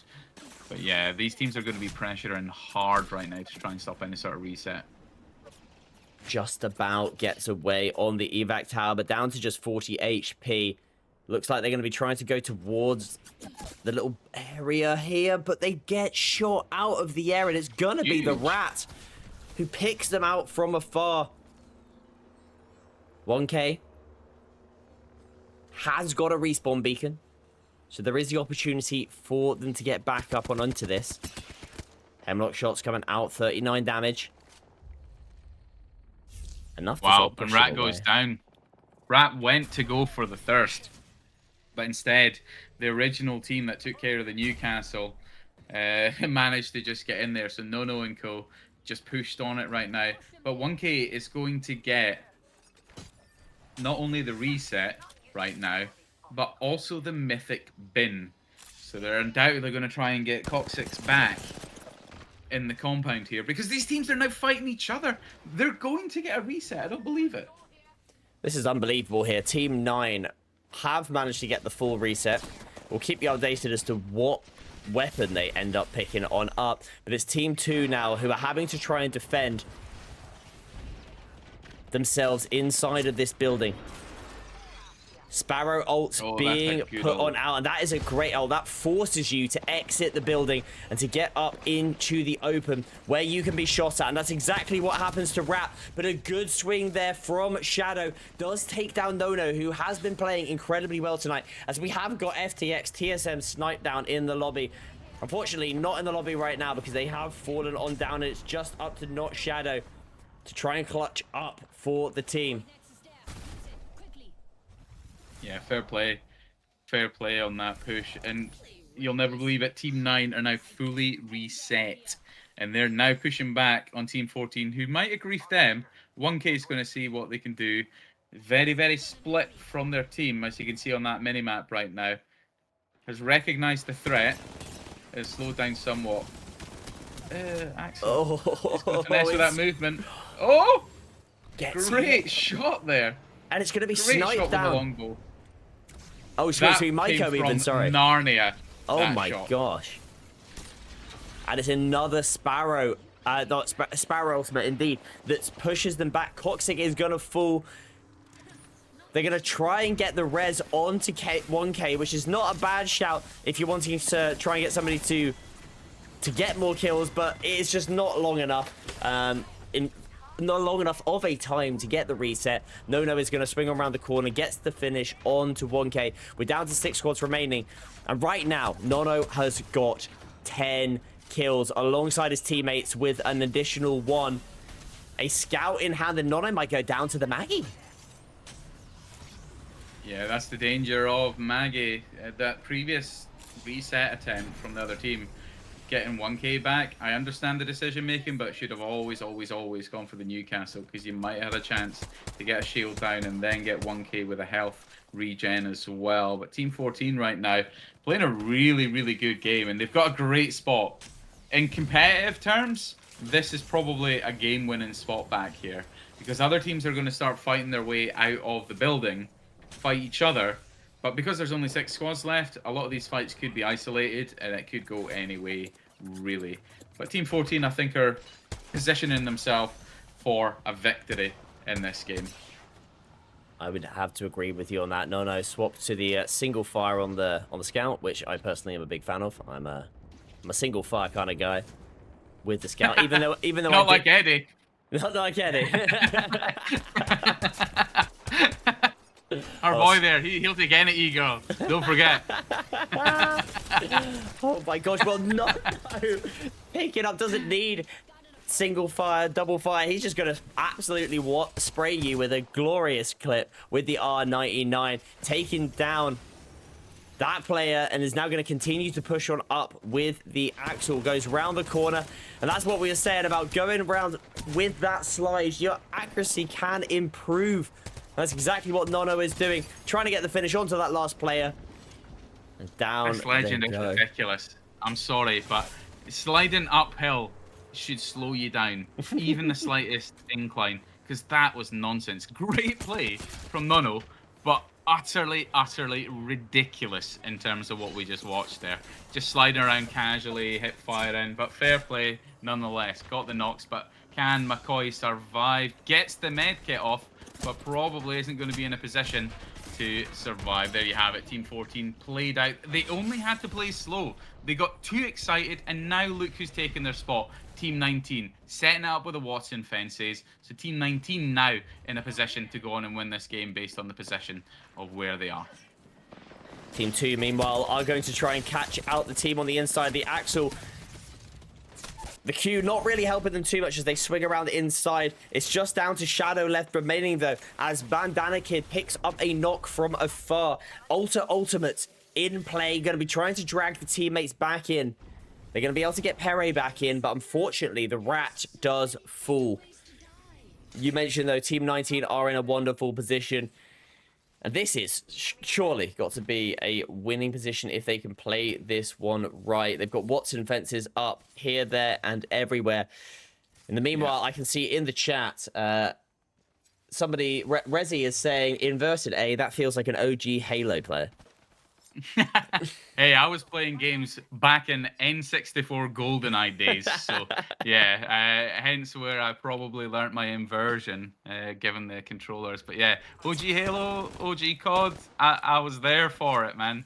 It was a glorious time. I've got the brain, not the aim for Apex. I'm too old for it, especially in this speed meta. But Team 19 setting this place up beautifully. They've got the Watson pylon, which is going to be more than enough for them to potentially set up as well. Look at that. They're getting the pylon down. They cannot be naded out right now. Team 14 could have had this spot, but they got too greedy on the kills. They just had to play slow. That's all they had to do. That was the thing. I think that, yes, the Axel, it was great having the Axel being able to zip around and get some kills and such, but they've lost what potentially is the game-winning spot here. And it's something which, at the moment, Team 19 are absolutely thanking them for leaving. Yeah. Inside of this Flame of Ambition is rotating round, I just noticed. That's a name that we did see earlier on that leaderboard. Nice shots on the Watson right there. So maybe Team 19 are going to be pressured quite a bit here. It's going to be Team 5 who are leaving the area where all of the lava is. They're going to be coming on up, and I think that they've noticed that they could potentially push on up to this rock. They're checking all angles right now. And the Maggie Ball does hit the Bangalore. The Bangalore is extremely low and is going to fall. Swept down on the floor. Flame of Ambition, though, taken extremely low. Ritz taken down even lower. The Mandana Kid is going to have to try and do it all. His Flame of Ambition is now going to have to go on back. It's actually, they managed to get the knock with the kickstart onto Toho. And right now, Team 13 have got a duo and have got the opportunity to potentially close this one out. Because it is a solo, and a duo. Yeah, that reset from Team 13, it was at one point just the solo Axel having to, I believe, revive the Mirage. And now they're in a great spot. Tawa, Magi, Tenchi right now being fully eliminated. Can Team 19 survive? No, they were just focused by both teams, but it's a 3v2 situation. Ben, I'm going to let you close this one out, my friend. It is indeed a 3v2. Flame of Ambition has managed to recover their teammates. As you mentioned, Scott, the Madana Kid on the Mirage swings around that corner, not able to get any angles down. We bounce back on over to Flame, who has spotted out where that player is and hits them with the noob tube. A glorious spray coming out from the Hemlock. Ritz does fall, but it is now a 2 versus 1. Bandana Kid taken down extremely low. Might look to just stick the revive on the Mirage. That is indeed what happens, but they don't need a revive because you have got the Flame of Ambition, who certainly is feeling ambitious tonight. They're going to be looking to place themselves high up on the leaderboard, and with a showing like that, you can see exactly why. 10 kills for the roster, and a deserved dub for the team. Yeah, fair play. And to be fair, they recognized an opportunity in a gap while Watson was still setting up. They axled across that gap and they started to pressure from that eastern side. So really, really well played there from the Flame of Ambition and co. A win with 10 kills is pretty good going, I have to say. But look at that. The other teams there that could have had an opportunity to play for that space. And bizarrely, Team 19 ended up in third despite having the God spot. So unfortunate for them, but still very, very well played because they came all the way from Stacks and Mod, if you remember that fight from the beginning of the game. They did indeed. Shout out those goes to No. They could have won this one with the positioning they had. They went for the kills, and Nono himself has gone away with 10 kills and 3k damage themselves. But falling in 6th position is going to hurt yourself in the overall leaderboard, as we're going to show you right now what it currently looks like at this moment. And the flame of ambition, I said that they were feeling ambitious tonight. They wanted to take that top spot, and that's exactly what we're seeing right now. A 140 40 point difference right now to the top over Peretnes and Hyper. So and 4 is up there as well after that incredible Kraber cam in our first game, rounding out the top 5 with Use Cash. But I have to say, E-Girls, add me, Eddie, you are in the top 8. He's the top 10 guy, is Eddie. So yeah, just keep climbing, man. Keep climbing. You never know, those DMs are going to start falling in. But yeah, the flame of ambition. And you know what? I'm really glad we got to see a lobby with him there, because taking away that victory, the clear leader fighting with confidence throughout there. And okay, was on the axle and zooming around and stuff like that. But that accuracy, that pressure, that constant awareness of where people were, able to just put them down on their knees and get those kills. So really, really well played. And that is just how a #1 person plays in the solo queue league. However, Ben, one thing we can't rule out is the people playing that placement and that consistency of getting there. You can still do it by playing smart, not hard.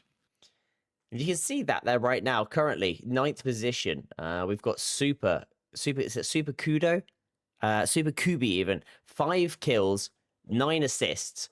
Nothing comparatively to the likes of Flame of Ambition, but they're currently rocking 9th position and doing a great job of that overall placement position. Even ASCII, to be fair, has not got too much in the way of kills, only 15 for themselves, and they're in 7th. And so it does show actually even better than that. 2nd place right now, 10 kills, 11 assists over the course of the night right now, and they are above Hyper with 36 kills, 22 assists.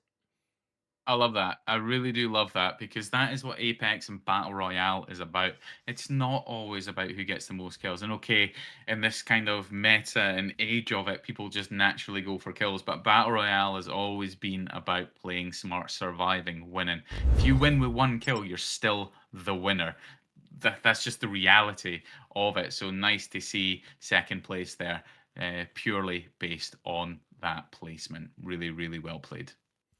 Absolutely. Well, it looks like we've got 33 players in the queue down the bottom, which means that there's going to be a short wait for our next one, unless you go head over to cce.gg and sign yourself up today, right now. Go join the queue. We're currently playing on our NA servers, but we're open to every region right now if you want to come play on some high ping. Also, we're open to every single platform as well. PC, Xbox, PlayStation, Nintendo Switch. Whatever you're on, get yourself in. I mean, if you're playing on Nintendo Switch, I do feel like you've got to be playing crypto, just purely for the iPad gameplay.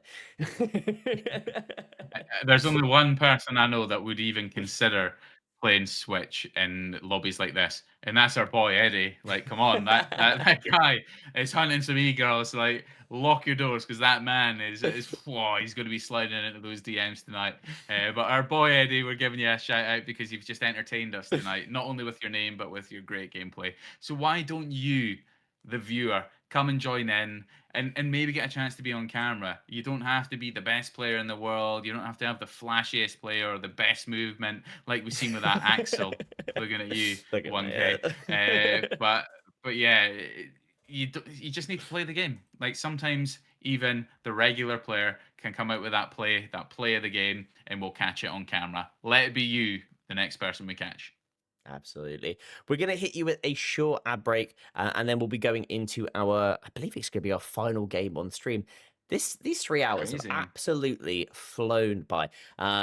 Just for reference, folks, it might be the last game on stream, but we're going to be keeping on going for at least, I believe, another 2.5 hours or so. So you've got many more hours to play the solo queue league before you then come back tomorrow and do it all over again. And by the end of tomorrow, we will have our winners of this week's solo queue league. Then we will be back on Sunday, Scott, for our competitive queue, which is a very different style. Yeah. It is not solo. You're allowed, well, you can play solo, but you're allowed to bring some teammates, which always makes it a bit more interesting.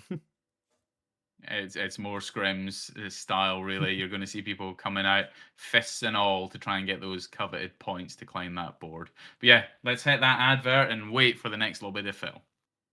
Absolutely.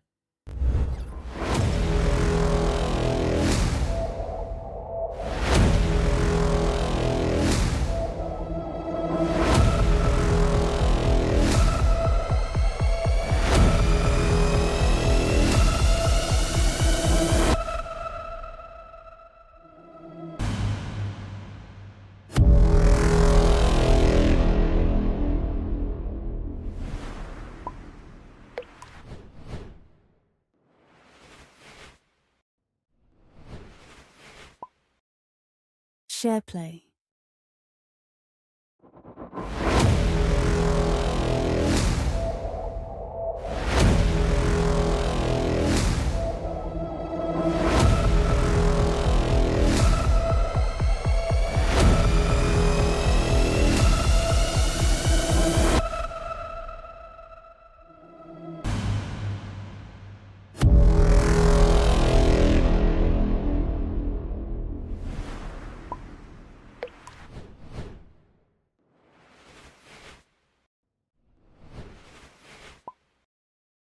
Shareplay.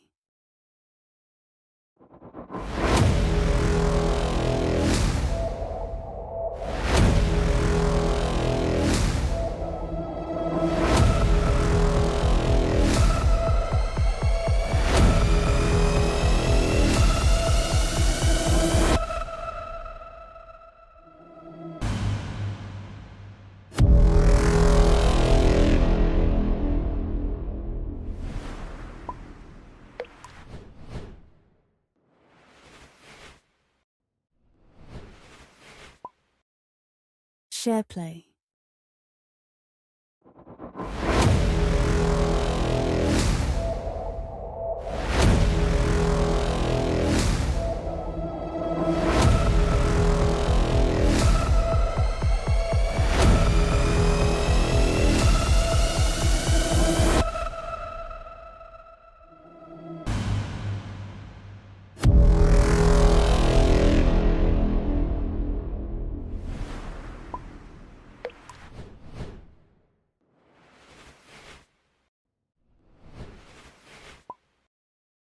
Shareplay.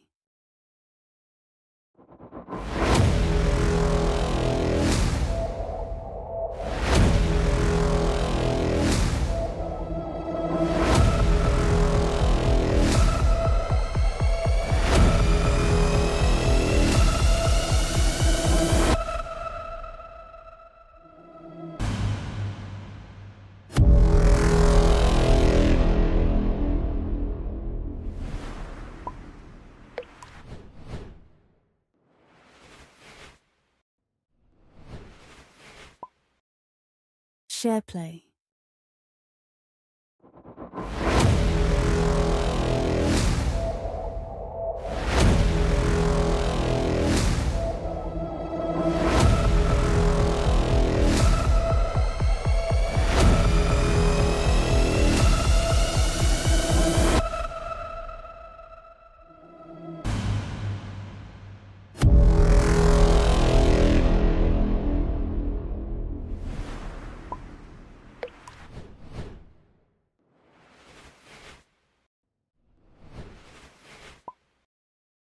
Shareplay.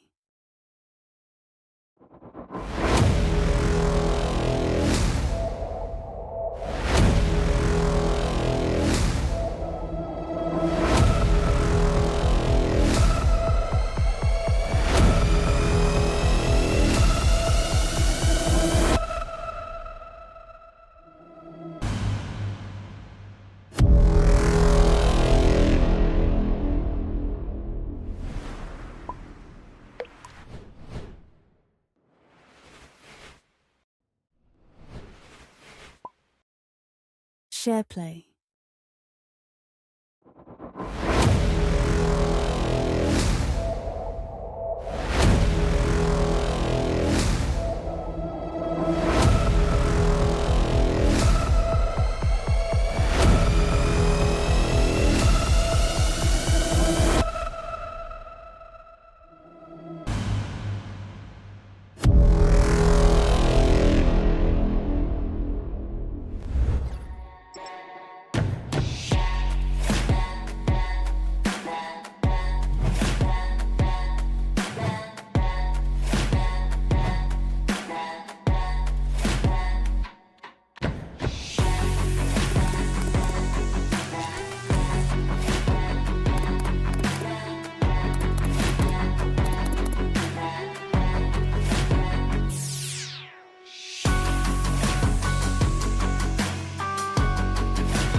And we are back, and this is going to be the last game that we cast for you this evening, this Friday night. Very excited about this one. Of course, we've transferred over to our NA server some time ago. We're starting to see some different names falling in, and also some familiar names who've been with us from the beginning of the evening. But don't fret, just because the cast is going to end doesn't mean that the games will. They'll be continuing on for the next couple of hours after we're done yapping. But we're going to be going to Stormpoint, and we're banning Caustic, Octane, Axel, and Crypto. So Axel, an absolute fair ban. Octane was a surprising one for me, Ben, but Caustic and Crypto as well. So I think if anyone does decide to go for some of those control legends, we'll be seeing Watson come out in force, and maybe a Catalyst if someone's feeling brave enough to do so. But here we go. The server is about to start, so we appreciate everyone who's been with us tonight, watching every game unfold, whether you be a player or a viewer. Don't forget, come along over to cce.gg, get yourself signed up, join the queue, and you can come and play with us anytime. We'll be back casting on Sunday though, Ben, so the weekend's not over for us from a casting point of view, right? It certainly isn't. We want you to come join, win some money. As you can see, the current top 20 as it currently stands is as follows, and we want you to get in here. gets himself some money, and that is where it is at. You don't have to be the best player in the world in order to get money. You just need to show up, and that is the main thing with CCE. Putting in the time, playing the games, getting yourself some good placement, and that's what we love to see. That's what we love to cast over, and seeing new faces come into the scene is what this is all about. It's why we cast, Scott. Absolutely. And you know what? We were talking a lot behind the scenes as well. And I even said one of the best games I've ever casted over actually happened within CCE. I won't go through the specifics of that game, but it was honestly a really, really great game to cast over because at the time it was just a lot of people enjoying the game, mixture of legends, and what are we going to see for this final game on stream? Yeah, we're seeing Sparrow, Advantage coming out to play. What is my boy Genji in Team 6 going to do? Didn't recognize you were with Heavener these days, Genji, but of course, Genji's going to be on Maggie. Something strong where he can just keep slapping people in the face. That's a strong team in Team 6, to be fair, so it wouldn't surprise me if Genji carries them on to at least a top 5. But Stormpoint, Ben, here we go. Final one of the night. I'm excited about this one. Absolutely. Just beneath them was also Crutch, who I believe is also a pretty decent player as well. There's also there's a lot of players in here. We've got that man FaZe, who we obviously recognize from the SQL. Eddie is back in here. We're going to shout you down. We've also got Snipe Down as well coming through. Unfortunately, you are not repping the Bloodhound, so I don't believe it's actually you, purely because you're not repping the Bloodhound and that lovely heirloom. Yeah, we still got a mixture of people from EMEA as well, and don't forget there are multiple lobbies going on when we're doing these. Whenever that queue hits the trigger point, a new lobby is formed. So don't be put off if you see a game start and you think, I've got to wait, I can't bother waiting. Just get in the queue. As soon as that queue fills, a new lobby will launch and you can start to compete to try and win some money. However, this zone, I wonder, is this going to be one of the pools that hard pulls over to Down Beast? Or is it maybe going to be one of the counter pulls over to Seto? I'm kind of hoping it's going to be Down Beast. You get a couple of cheeky hard pulls that come out towards the cannon side, which can be really like confusing for some players as they think it's maybe going to be Mill and they lose out on some space. But yeah, quite good pushes over here. But a fight over at Mill, we've got eyes on it. Team 17, Ben. Indeed, are the first player to have somebody taken down to their floor. It's now going to be 2 players down. It's just down to Ryken. Surely this is all she wrote. Indeed, 17 out of this lobby. Your first team gone. They were the ones that aggressed and got pushed up to the Mill. And Team 20 were like, thank you. We will absolutely take those. Meanwhile, Team 11 do seem to be trying to push on up to Team 13. They're currently on the low ground of this. And may well now take that zipline as Yoshi has been caught out and gets hit with a lovely sentinel shot. Our Crutch and Yuta taking to the height using that altar. Now just gonna be holding. Lots of fights breaking out right now, to be fair. It's like people are either... It'll be the EMEA people getting tired and they just want the games to be done quickly so they can get some points. Or it's just people who aren't prioritizing the rotate. And as it's been demonstrated by some of our players, rotating is actually a wise move as well. Team 19 in a big fight. They've got the Mirage. Kind of brave by Akukin there to try and get that res in the open. However, there's 3 teams in this area, Ben. Akachi TV taken on down. As has False as well, who's been playing incredibly well tonight, but will be done for the remainder of this game. Team 8, meanwhile, are also looking to try and get some shots down onto somebody from afar. That does look to be the last remaining player of team number 19 on the Mirage, putting out the bamboozles, hoping that they're going to be able to cause some confusion.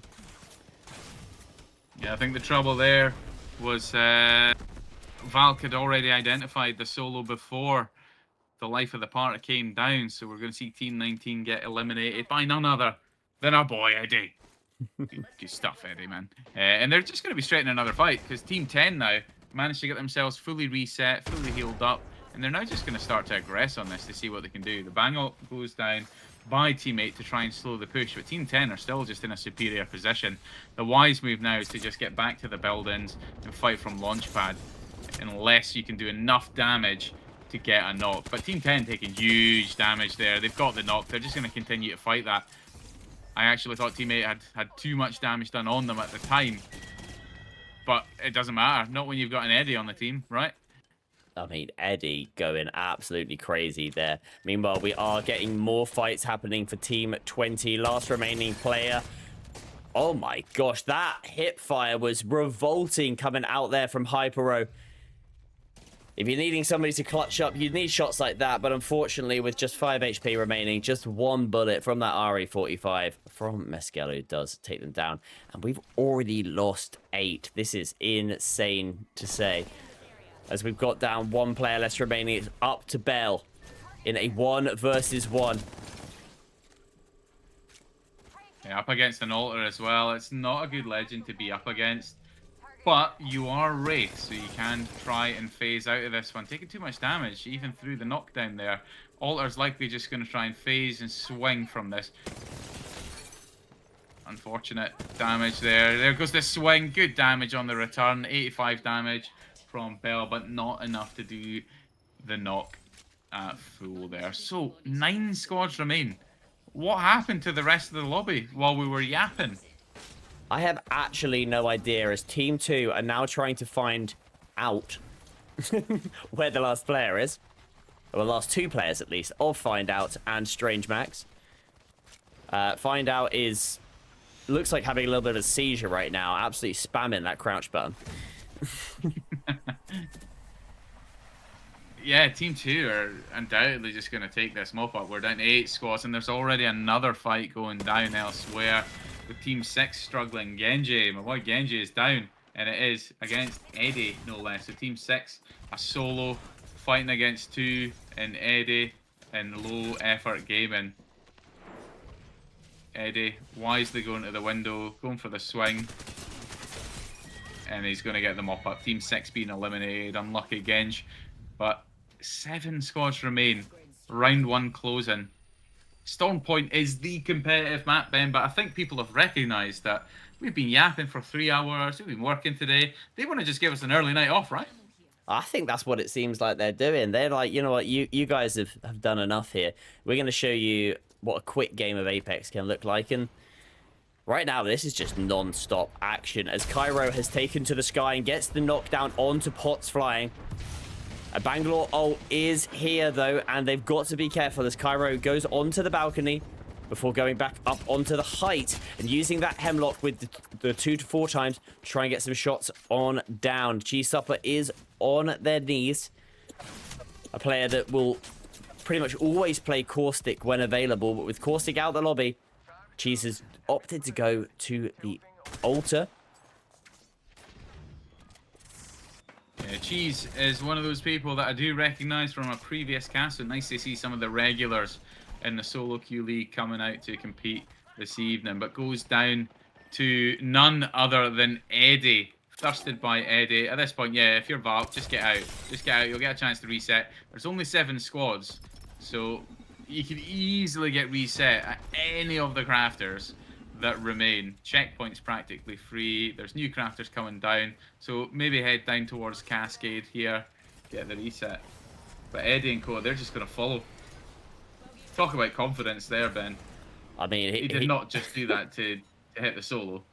He absolutely did. And the thing is, it's a mirage. I don't think he quite... Oh, there's another player coming on in from the evac tower, and so instead of landing on the solo, is instead going to land on the height just so that he doesn't get landed on as well, because that'll be the last thing that he'd want to try and do.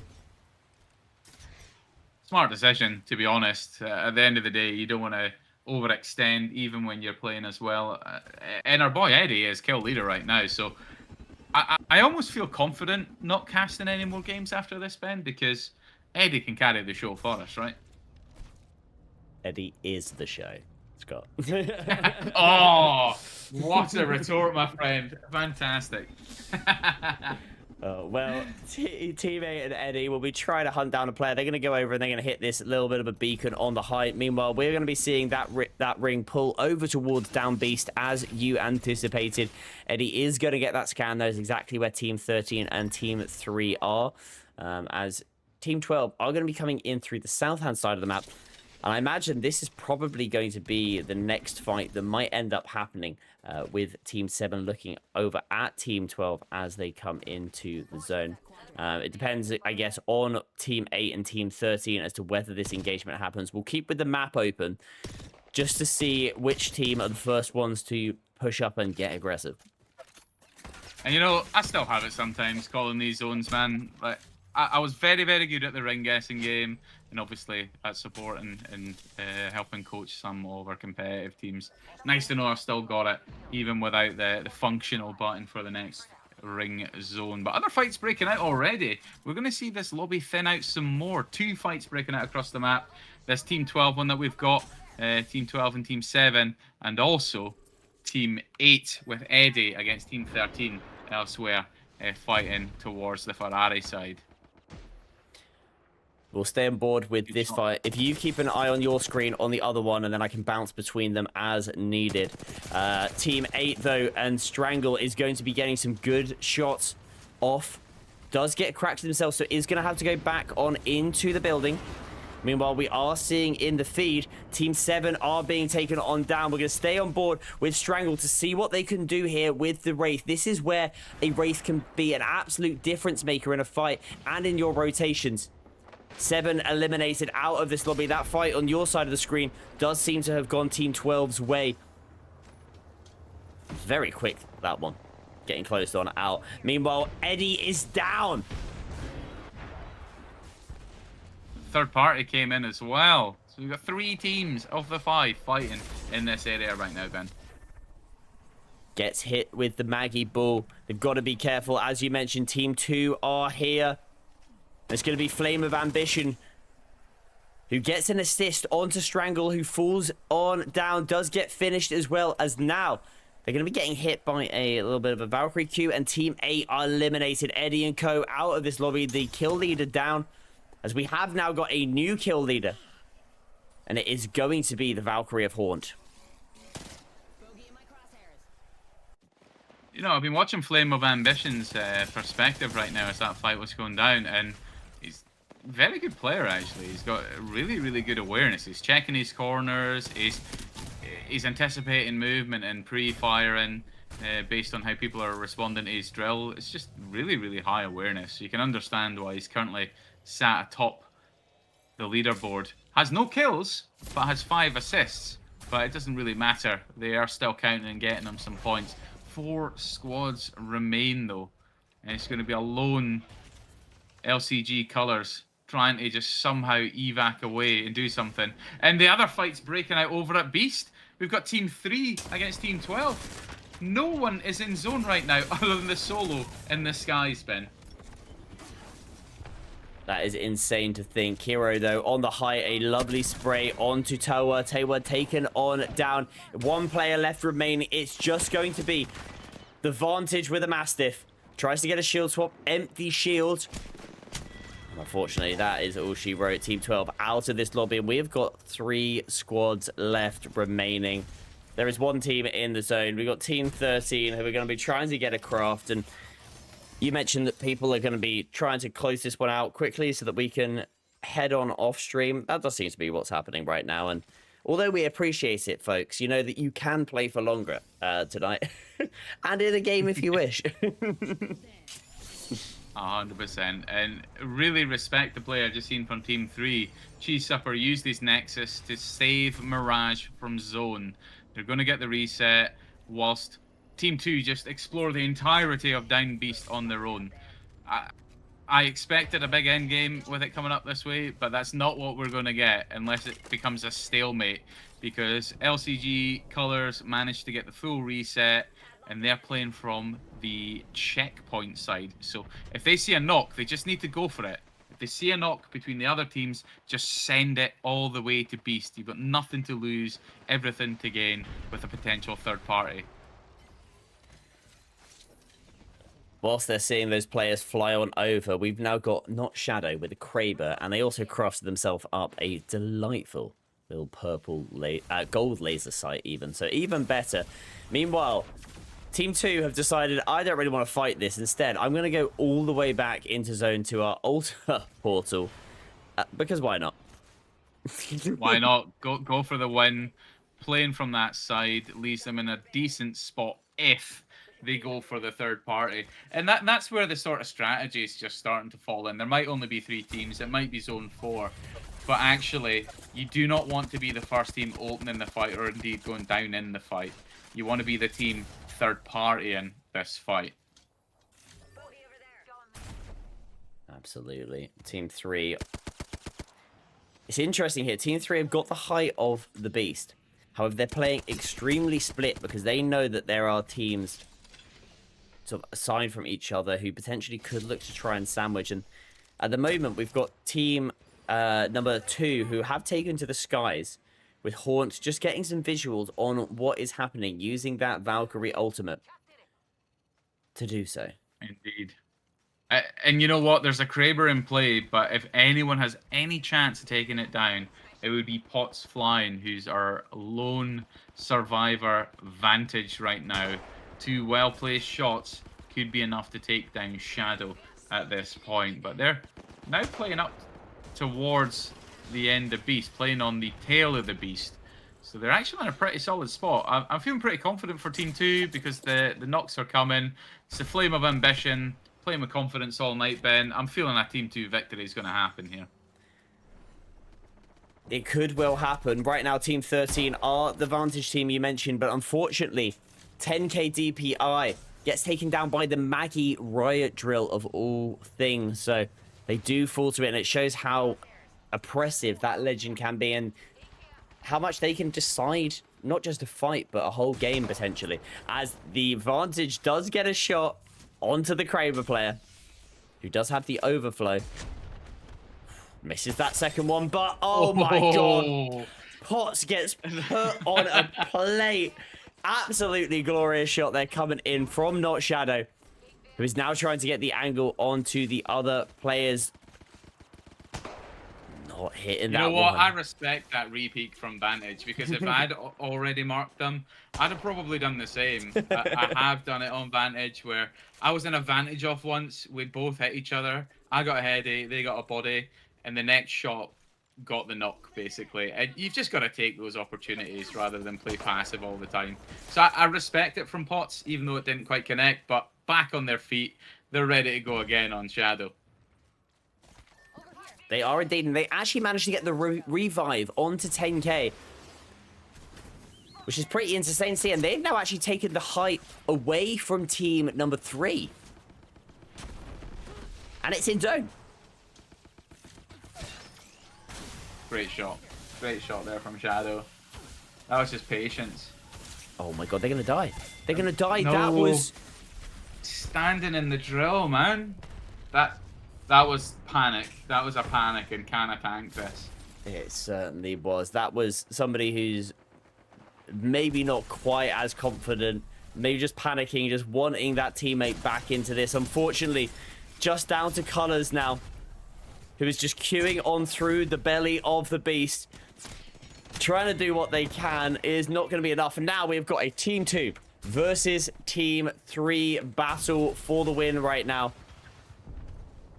And there's still a Kraber in play, so yeah. 3 shots left, no infinite ammo. Can Shadow connect with a Kraber, or is it going to be... Oh, Haunt is out of heavy ammo. They've got to make a play now. And the Alter Q goes through. It is a bold Q because it actually just completely surprises Shadow. Shadow now takes up to the height using his own Alter Q. Drops on down, and the Mirage is taken to his feet. Taken to the floor. 1 player left remaining, Scott. This has got to be Team 2, surely. It's looking good for Team 2. But Flame of Ambition just gets the bat off right there, just in time. Great, great end game there. Despite the very thinned out lobby very, very quickly, of course, Ben. That was a great final game for the evening. Fantastic. So that's us for Friday, though, Ben. 6 games already. The time just flies when we're casting these, right? It most certainly does right there. And that was the other game that happened. Looks like Rondon actually got a win in the other game. But in the meantime, Flame of Ambition does come away winning that one alongside his two teammates. And that is going to push Flame of Ambition even further up. That is insane to think. You wouldn't look at the damage spread on this one because everyone just fought early, got third partied. The only team with a lot of damage was, of course, the winning team, and some of the stragglers in second and third. But early in the game, there's just so little being done because everyone just capitalized on 3v3 fighting and the third parties, of course. So a very, very quick game in some respects for our final win of the night. But what does the overall leaderboard look like just now?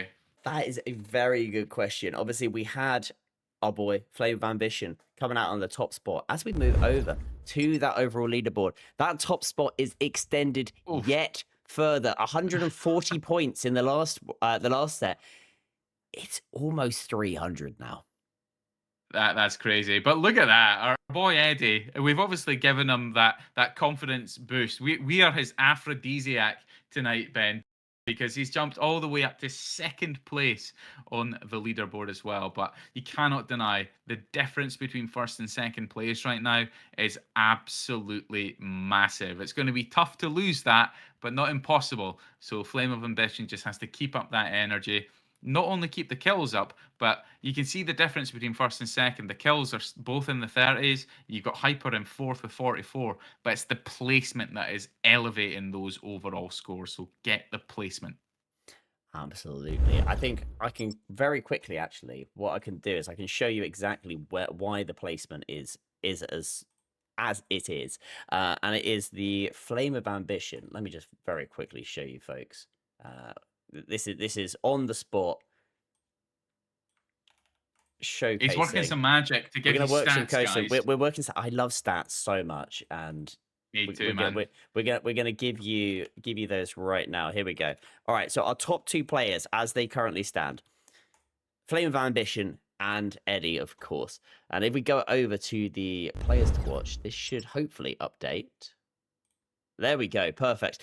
So what you can see there is, at the moment, your win rate for Flame of Ambition is currently sat at 45.5%. It is showing exactly why they are at the top of this leaderboard, because they've played 11 games. They've got 5 wins. It's incredible, really, when you think about it. That level of consistency is really just off the charts. We have seen it before in Solo Queue League, but it was at a time before a lot of these pro and pred players started to really fall into it as well. I wish I could remember the name of some of those players off the top of my head, but we see so many players in these lobbies that it is just very, very difficult. Unless you're Eddie, a memorable guy, and we're going to be watching your story, Eddie. Get it into the Discord and let us know if your Discord has been lighting up tonight, because he's been playing incredibly well, and he should be proud of the fact that he wasn't really in the top 10 at the beginning of the night, yet that consistency, that placement has just managed to get him up there in conjunction with some kills. So really well played from our players to watch there. You can see it there. Recent matches, Eddie has had 5th, 4th, 2nd. Meanwhile, Flame of Ambition, 1st, 10th.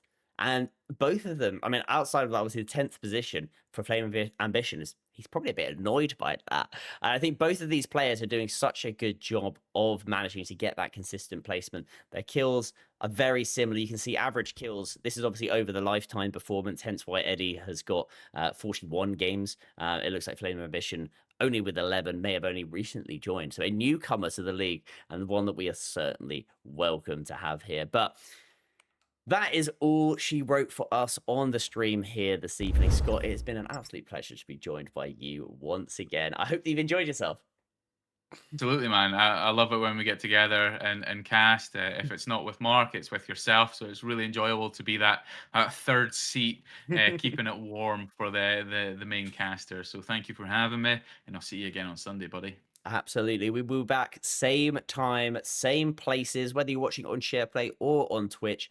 Also, make sure that you catch all of our highlights over on our YouTube channel, our TikTok, and our Instagram, and on Twitter as well, or X, depending on what you call it. For now, though, make sure that you sign up to cce.gg. Go sign in for the rest of the night. Go play some more games of the Solo League. We'll be back on Sunday with that comp queue. My name has been Ben B. This has been the wonderful Scott Conversion, and we will see you again on Sunday.